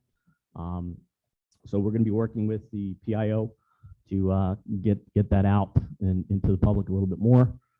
Our bulk reroute program really was successful from the standpoint of we were able to sort of collapse routes and bring operational efficiency to when we were looking at running routes on the west side versus the east side. We're now able to run those efficiently and effectively. We know we've gotten a lot of input on the electric charging stations. We all see what's happening with fuel, and we need to really look outside the box on how we're looking at traditional fuel sources, right? Fuel's going up significantly, so we need to look at alternative ways to reduce our costs. And the charging station was a unique opportunity because we were able to partner with FP&L to look at where they're making the investment, they're placing the cost for the installation. There is a cost for the electric, obviously, but that's minimal considering the $40,000 investment that FP&L put in to install the stations. So in addition to that, there's also an annual service charge that they cover, so we don't have to pay for that as well. And with that, the CNG fueling, we've been doing that for a year now. We're very happy with the way that's progressed. And so, that's been an important aspect of looking at our fuel mix, our alternative fuels, and transitioning from, again, those fossil fuels. One of the big things here is you've heard about all the challenges that we've had, that other departments have had. We've had those as well, obviously. We continue to daily face the challenges of staff shortages, equipment shortages, and through all of that, we've been able to maintain our service levels, and that's truly a testament to our staff, to our team, and I'm very proud of them for that. We've been able to, I'm sure you've seen the news where there's catastrophic failures in other systems throughout the state where they have not been able to fulfill their service levels, where garbages remain on the streets for weeks on end. Thankfully, we have not been in that situation. And you know, it's a daily challenge to make sure that we don't end up there. But you know, we are you know, fortunate to have the group that we have to do this work. Some of our current initiatives, so our fuel management system upgrades, you've probably heard me say in the past, if you don't measure it, you can't manage it. So what we're able to do with these systems is we're now able to more granularly see what's happening from a fuel management perspective, you know, how much fuel we're using, which operational departments are using how much, and look at ways to, you know, reduce the amount of equipment that we have in our citywide fleet. Alternative fuels, as I mentioned, you know, we need to look at transitioning from what we're doing today. It's just not working. We need to look at ways to divest in traditional fossil fuels. We need to look at ways to just find, you know, be more cost effective. You know, the cost of fuel is obviously always going to be volatile, and it's always going to be something that we can't directly control. So we have to find ways to, you know, add different blends of fueling options to our fleet. From a beach management, beach nourishment perspective, obviously we have the ongoing projects with the town of Hillsborough Beach. You know, those are, as the city manager mentioned last night, those are dependent on permits with the state and the federal government. So we're hoping to get those permits in place so that we can conduct that project later this year. Our mechanic apprentice program. So under the Vector contract that we have, where they're assisting us with our heavy duty fleet repairs, we do have a mechanic apprentice program that we've actually released. We have 2 candidates that we are currently evaluating for that program. So, you know, we hope to run them through the process. They are Deerfield Beach residents.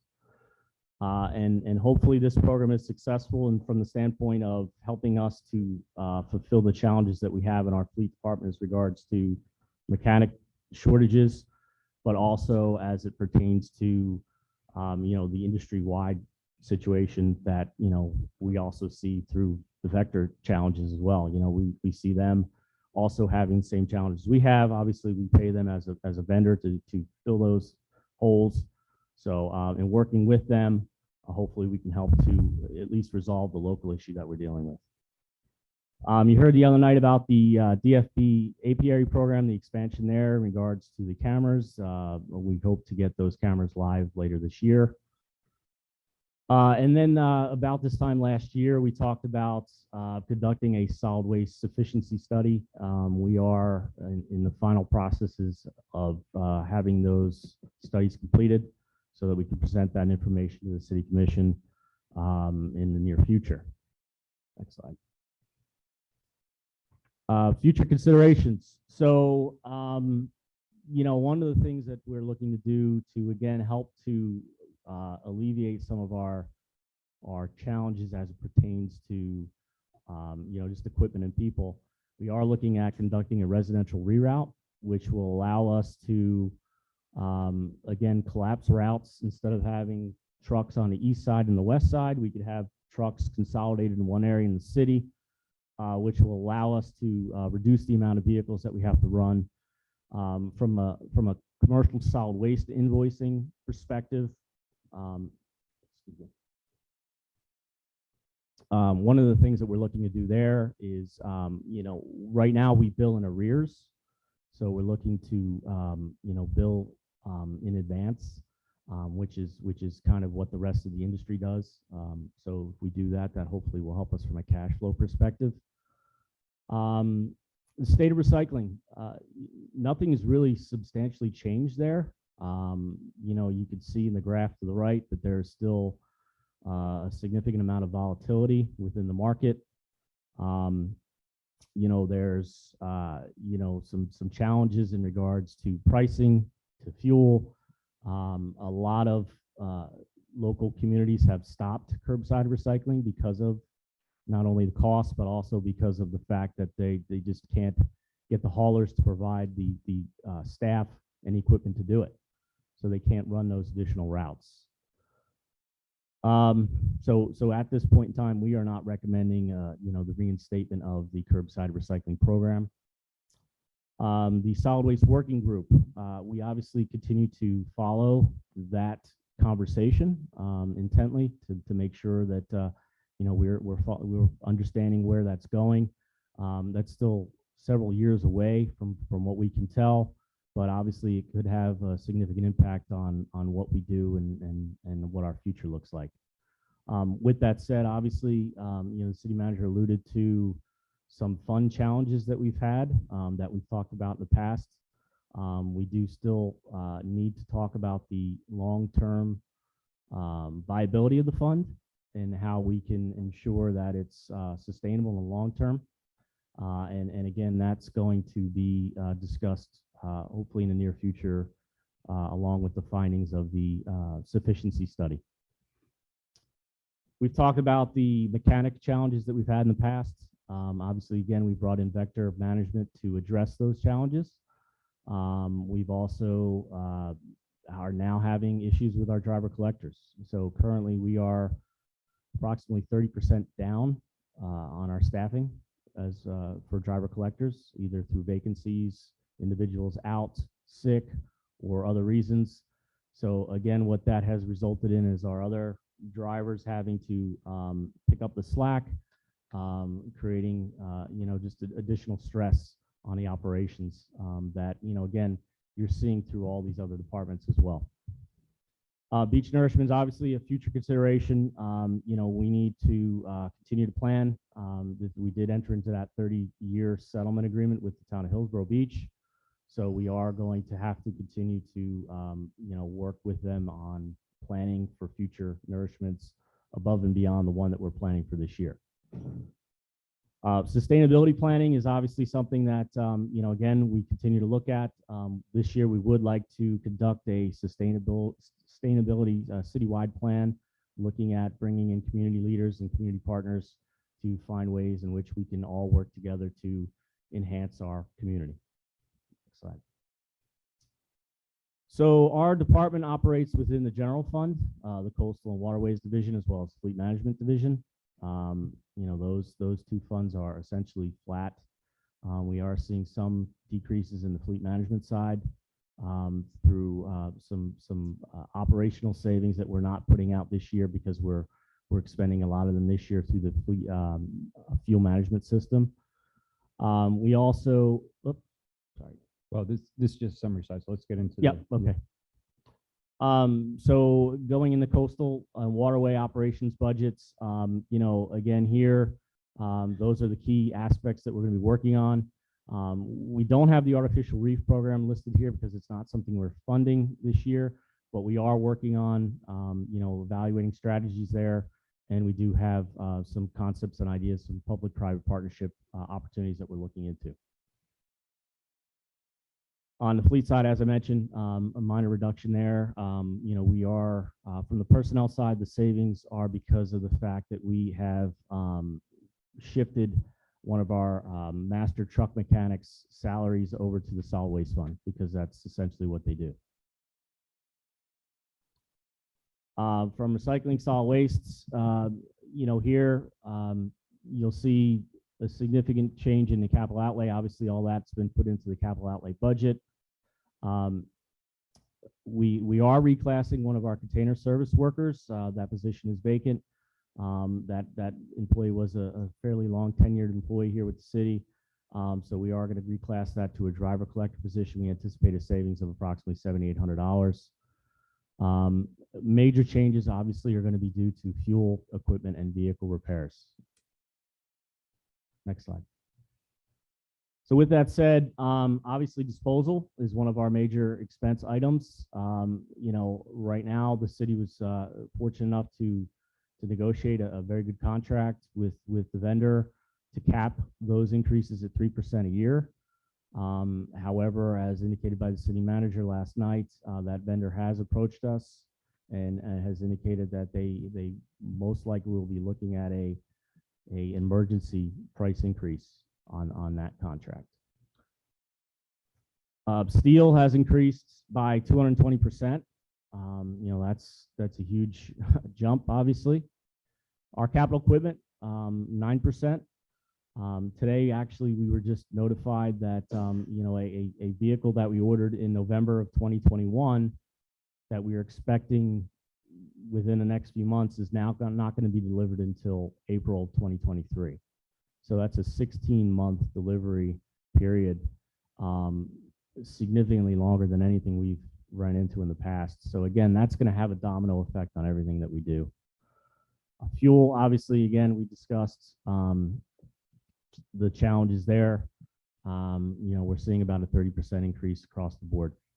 Excuse me, Chad. Yep. With regards to fuel, how many vehicles are diesel, how many are unleaded, and how many are the CNG?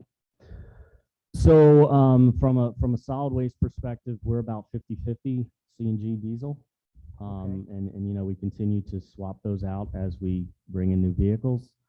We do have a fairly large light duty fleet.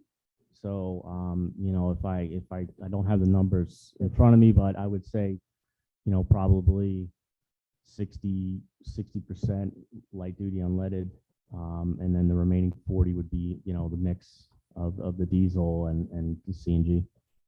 So do we know how long it's going to take us to get rid of these diesel vehicles and go to CNG? Yeah, we have a replacement plan. We're replacing anywhere from three to 4 vehicles a year, budget dependent. So we should be there fairly soon, within the next 5 years. Thank you. Just want to make sure that what we're talking about there, we're talking about the garbage Mhm. and recycle. Okay. Yeah. And this last slide just gives you a perspective as to what our makeup of our solid waste fund is. As you can see, 35% of the budget is personnel. 28% is disposal. So if that disposal number goes up significantly, obviously you can see it's going to have a fairly large impact on our budget. And then you have a 20% of general admin charges and debt services, and then an 18% of our operating fund. I think that's the last one. Do you have any major capital program budgets, budgeted items, The beach nourishment or is anything in general other than beach nourishment?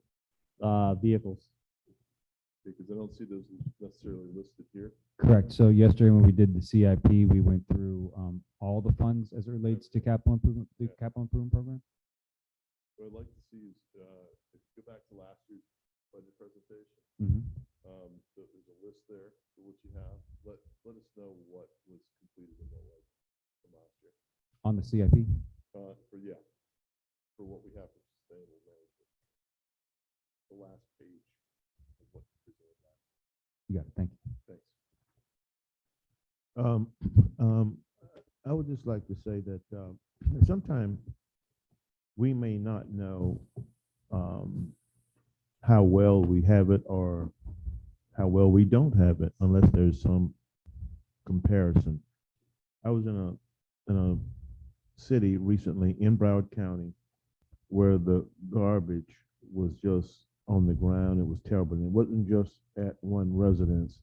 And that there are some problems there. We don't have those problems. Chad and his team is working hard. I would just say to my colleagues, we need to open up and give them the resources and the tools that they need. Now, I got some calls about trucks leaking oil all over the place. And I went out and looked at it, and sure enough, it was our truck, and the oil was just pouring down from it.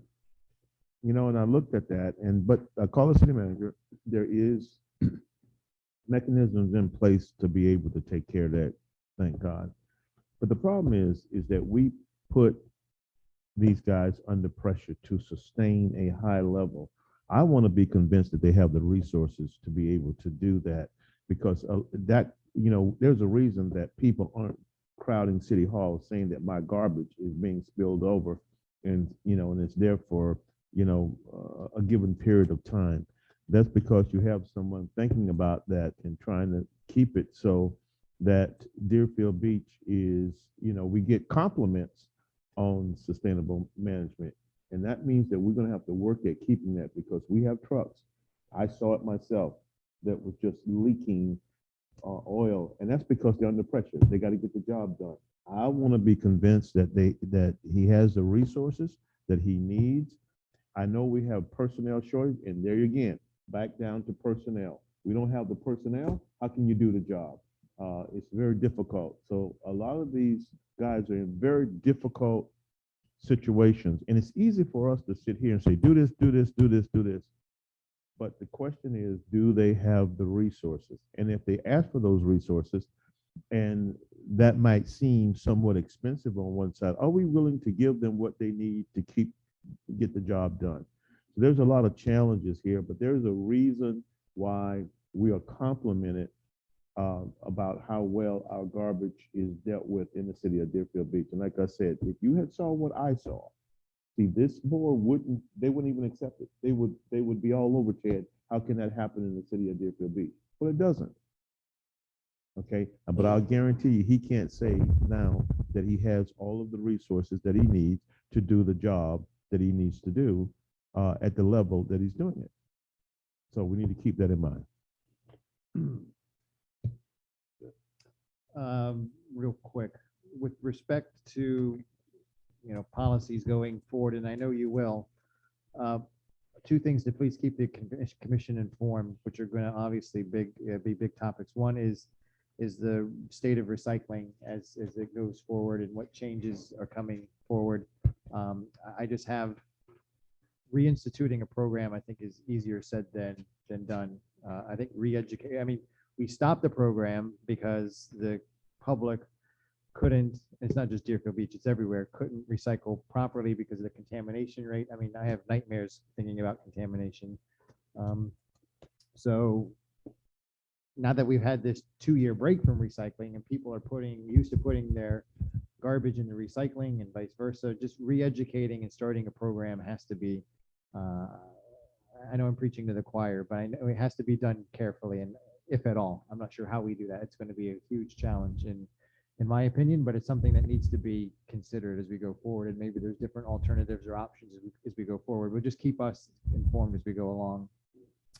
And the second one is the artificial reef, which is near and dear to my heart because Chad, you and I, we lobbied the county very hard for that $75,000 that we had to give back. And if it wasn't for Gilligan beaching the SS Minnow, we would have had a nice artificial reef out there on our beach by now. So that's something that I still think that we have to keep up with the Joneses. I don't want Pompano to get too far ahead of us because I think that's a tourism industry that's, as COVID is ending or hopefully ending, is can be reaped. You remember we lobbied to the county, we had a slide in there that for every dollar we spend we get $7 in return, and that could be higher now.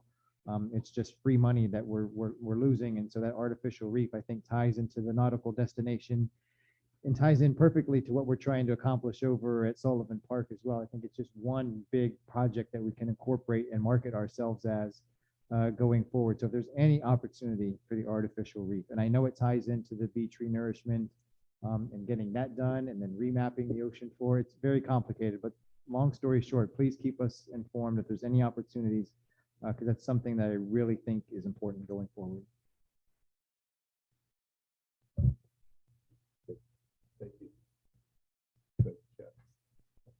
The last presentation for this evening is Ms. Priscilla Sejelnik, and she on the environmental services proposed for department level request. Good You have 4 evening. minutes. I'll talk fast, see if I can beat Anthony in his speed. I tease. So I just want to briefly go over our department successes and talk to you about some of our current initiatives, and then we'll get into the meat of our budget. So very briefly, our facilities and capital project successes include the Pioneer Boat Ramp Dock, which just wrapped up this week with installing the final gangway with the floating dock in the center pier. We completed pier restroom renovations at the beach. The fire station at 111 modular replacement has been installed. And we have a brand new fire station with the Lennar community redevelopment that happened in Crystal Lake. We now have that new fire station serving that area. Fire Station 66 did receive some life safety improvements, and the Middle School Aquatic Center is receiving some roof replacements. So those are a wrap-up of facilities and capital. Getting into the utilities successes, we just installed Lift Station 25, which replaced the last of our canned stations in the city. We've performed a number of well rehabilitations. This has really improved our water quality and really extends the life of our filtration membranes. Our water plant access control and cameras have been upgraded at the water plant in compliance with some EPA regulations. And we completed our mechanical integrity test, which is good for the next 5 years. Next slide, please. Our stormwater successes. Very happy to report that this year we adopted the Stormwater and Flood Resiliency Master Plan for the city of Deerfield Beach. Great achievement for us. And we have completed a design and received the permits to do City Hall drainage improvements associated with the FEMA grant. In addition to that, we completed the improvements on Southeast 13th Avenue, cul-de-sac that had experienced a number of repeated flood events, and the residents really were appreciative of that improvement this year. In addition to that, we've completed a number of preventative maintenance projects for storm drain lining to include Northeast 3rd Avenue. Of our infrastructure successes, partnering with planning and building development, we did the B Tactical Northeast 3rd Avenue quick build project, and our staff was very instrumental in implementing those improvements. We also conducted a pavement condition index of our city roads. Very happy to report we have an excellent level of service. 79 is considered extremely good. I'm going to keep asking for an investment in this infrastructure because we want to stay at this level and continue this level of service. Traffic calming program, very popular program. You hear about it all the time. We've installed 20 locations this year. We're also piloting some new technology. So we installed some Chevron LED lights in a curve where we experienced a number of fender benders and replacement of this guardrail. It's been very successful since it's been installed. We haven't had an incident there in that location. We also installed some LED stop signs at the Northeast 3rd Avenue quick build project, and we believe that's being very effective. For current initiatives that are underway, and you've heard this from a few other folks, as I'll note, we work interdepartmentally with various departments servicing the needs of the citywide. So the aquatic facility renovation is underway. We expect to have a closure of that facility actually next week, and the 27th should be a full mobilization of our contractor. The Southeast 10th Street Boardwalk, the Embassy Deck is otherwise known as, is underway. Those improvements are happening right now. The Center for Active Aging is undergoing current construction, and the Tigner Center is in its final phase of design, development, and permitting to secure the 100% construction documents to begin the construction of that project. That is a design build project that will be underway in early November. Fire Station 102, we've conducted a building envelope assessment due to some water intrusion issues, and we're going to be doing the waterproofing and painting of that facility shortly. Fire Station 75 on the beach will be receiving a generator for emergency backup power at the beach. The truck wash at Central City Campus, this is something that is being guided for environmental compliance. Actually coming up in September, we have an inspection by the Florida Department of Environmental Protection. This is every 5 years we receive this inspection to ensure that we are in compliance with our National Pollutant Discharge Elimination System permit. And so that truck wash is critical to have underway for that compliance. We have 2 lifeguard towers that have been awarded for this year. We intend to award 2 more in fiscal year 23. Our pier gazebo roof will be underway after the 4th of July celebration. And our West Community Center renovation is imminent. That is something that we're currently receiving pricing for. For utility projects that are underway, and there we have quite a few for utilities, so I'll kind of hit the highlights here. But we are looking at generator replacement for our largest sewer shed, electrical and controls upgrades to ensure our network security, This is all in compliance with EPA regulations. So the plant security and this network security are critical at this time for compliance with these regulations. We're also trying to ensure that we're replacing aging infrastructure. We're initiating the automatic meter reading to go from our mechanical meters to electronic meters for higher accuracy, tracking of water loss. All of these things are real positive improvements for the city in moving forward, and we're trying to create those public safety improvements. For stormwater projects underway, we have the design of Southeast 8th Avenue and West Deerfield stormwater drainage improvements under design. Also, the Crystal Lake Drive and Northwest 45th Street drainage improvements are under design. We expect that we will have 60% documents early this fall, and we'll be conducting public workshops in the fall to encourage participation from the public and awareness of these projects. Infrastructure projects that are underway, these projects are funded through the Broward County Surtax, and I will say they're partially funded through the Broward County Surtax because we are seeing escalation in cost, and so there will be some additional requests for funds to try to complete these projects in their entirety in fiscal year 23. Next slide, please. Future considerations, just to make you aware, the automatic meter reading will be over the course of a 3-year cycle. So we will have 2 concurrent systems running. Part of the automatic meter reading is a requirement now for us to map our laterals, and that's part of the lead and copper rule that's coming down from the federal level. So that's going to be integrated as part of that meter reading, just for efficiency purposes. We're also working with FDOT to have the city's first reclaimed water line installed as part of that project. And negotiations are underway to share the cost on that.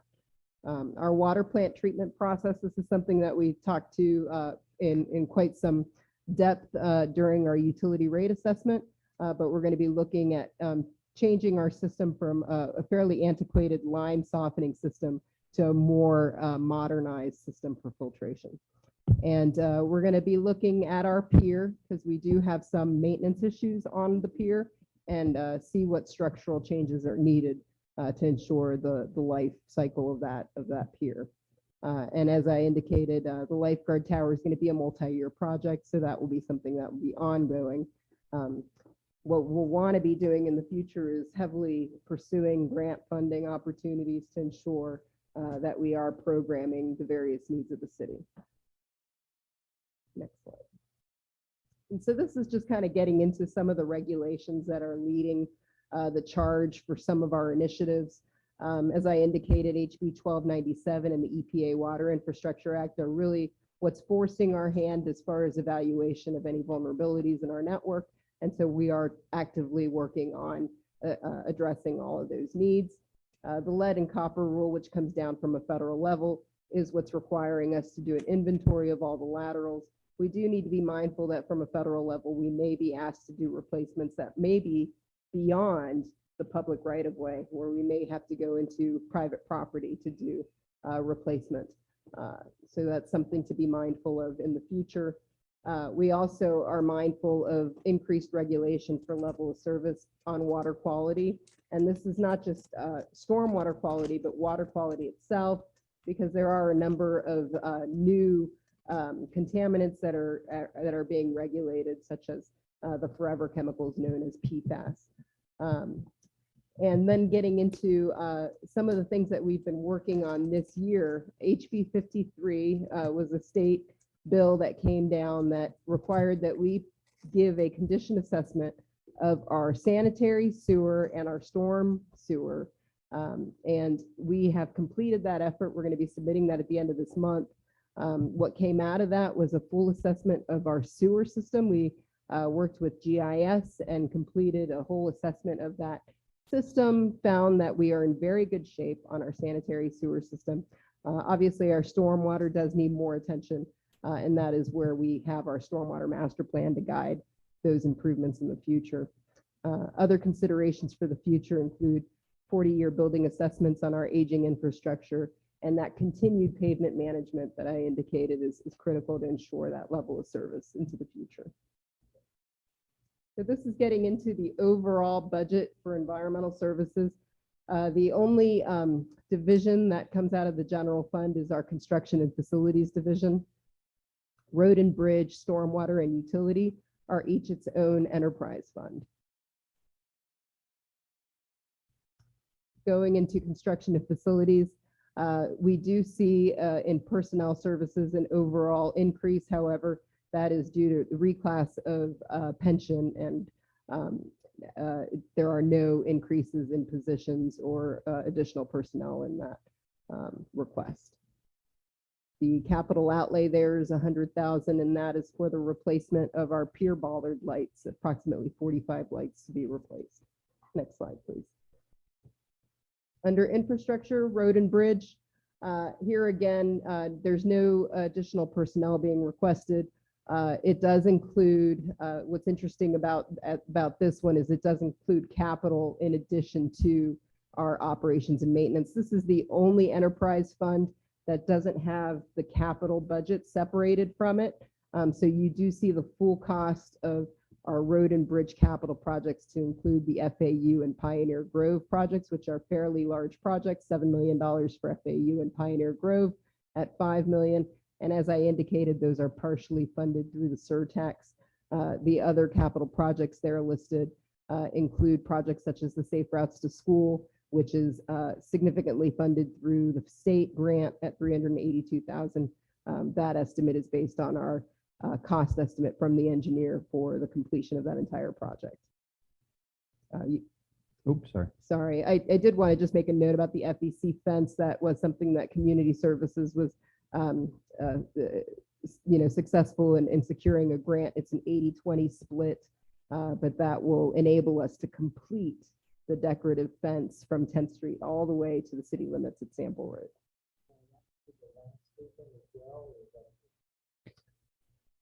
It depends on how much the fence will cost.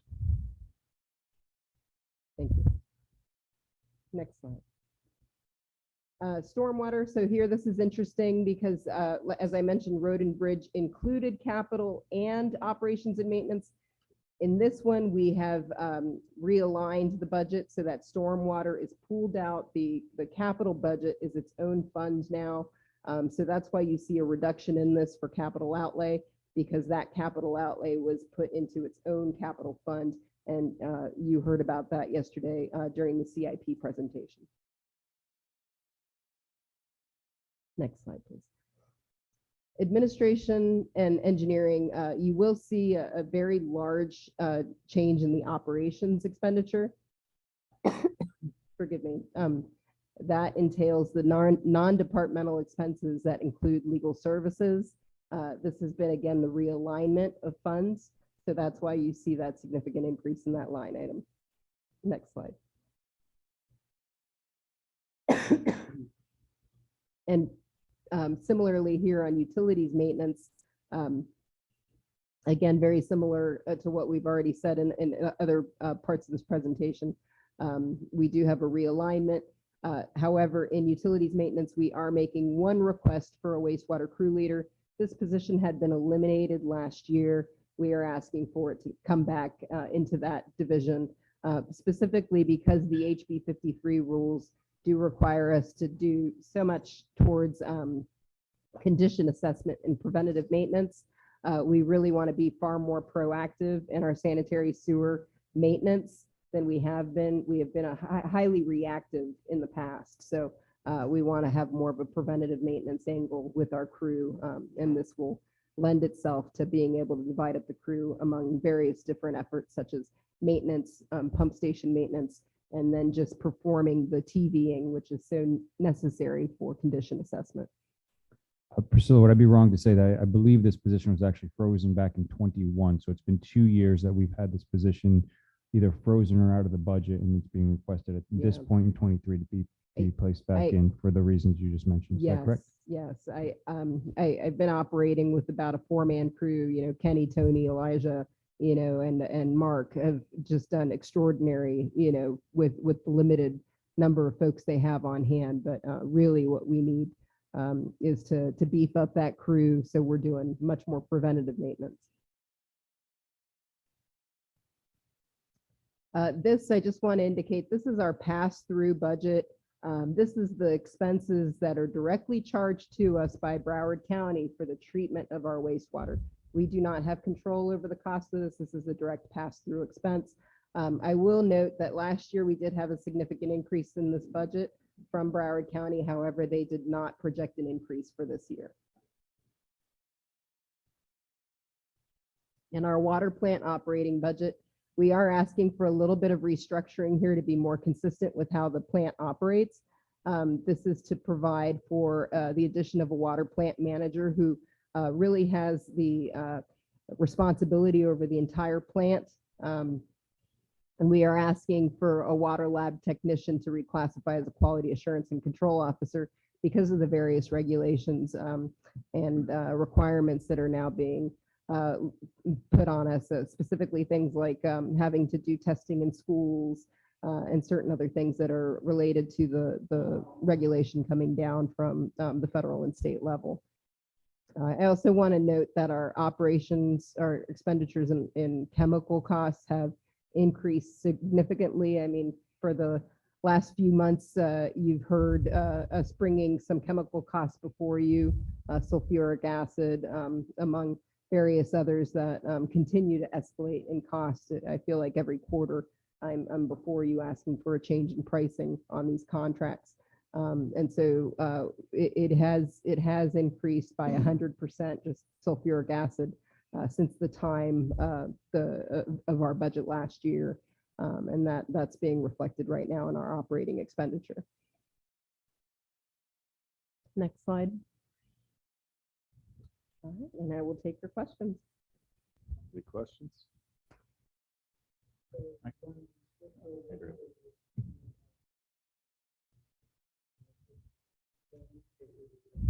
Our ion exchange system potentially? Potentially, yes. I'll be honest. One of the things that we want to look at is piloting a program to reduce our chemical usage. I understand that adjacent neighborhoods have piloted reducing some of the chemicals and have been successful, but it would require us to do a pilot program, potentially about $1 million expenditure to do that pilot program. It's something that we're going to look at as part of when we do the analysis on the ion exchange. We're going to look at having that pilot program as part of that overall package, to see if we can reduce some of the chemicals. So this is going to seem extremely minor in a $27 million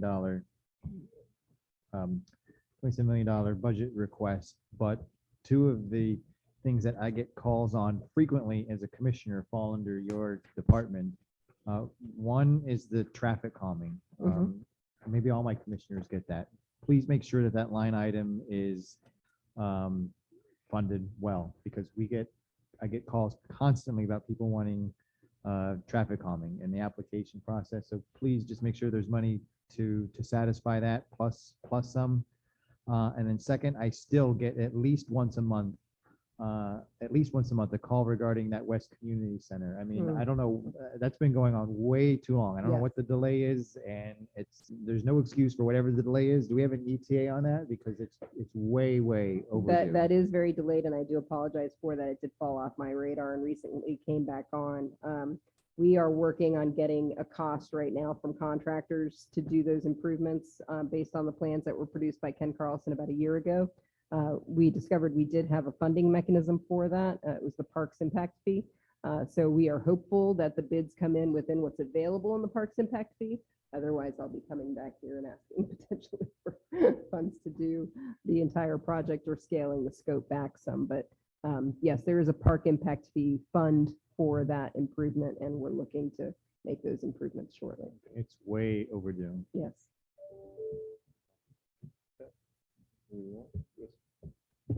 I just want to let you know, Mr. Jolnick, that Broward County was out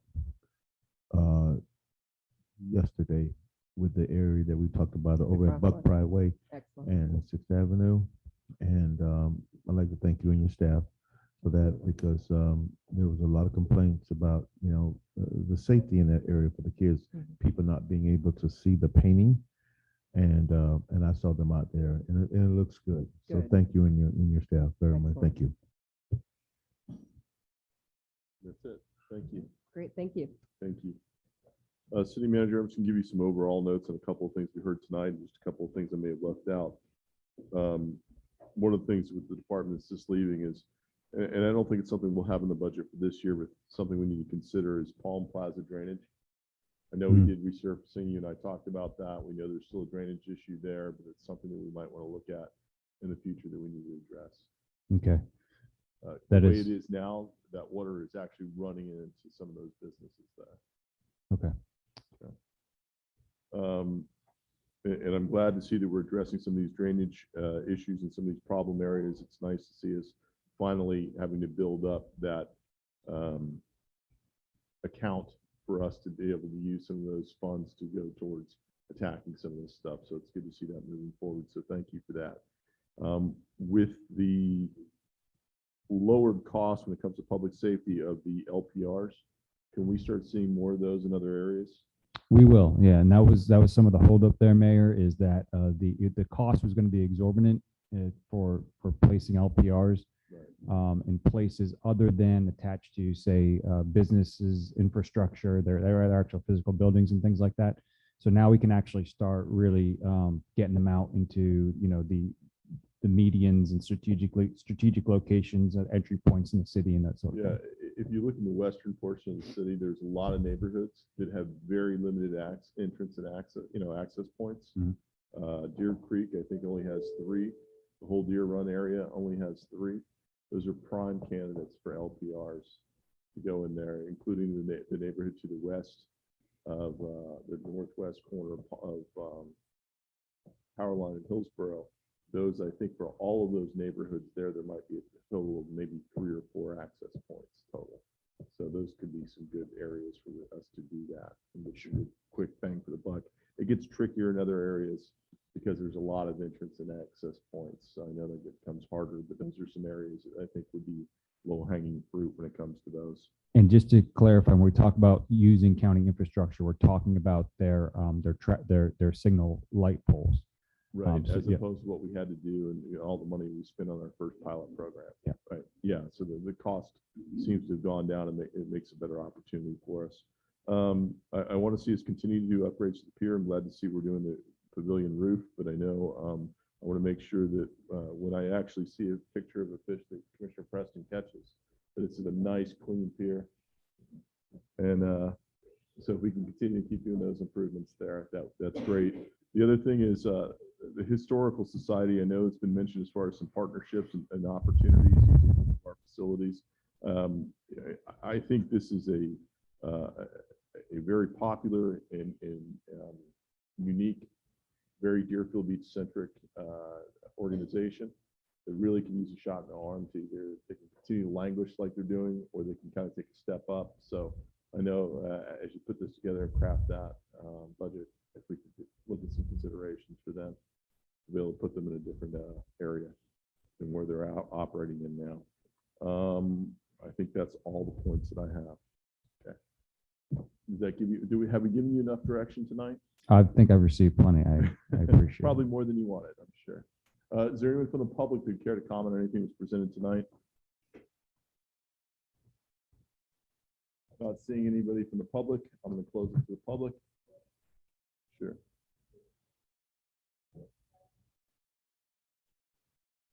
Ms. Freitag, go ahead. I'll reopen to the public. Thank you, Mayor, Commissioners. Good evening, everybody.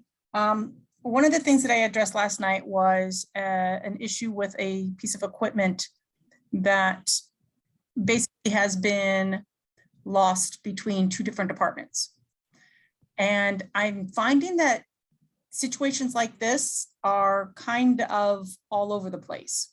When we put in buildings in the parks departments, in the parks, is it facilities responsibility to maintain these buildings, or is it parks responsibility? And where is the crossover, and is it very well defined between the departments?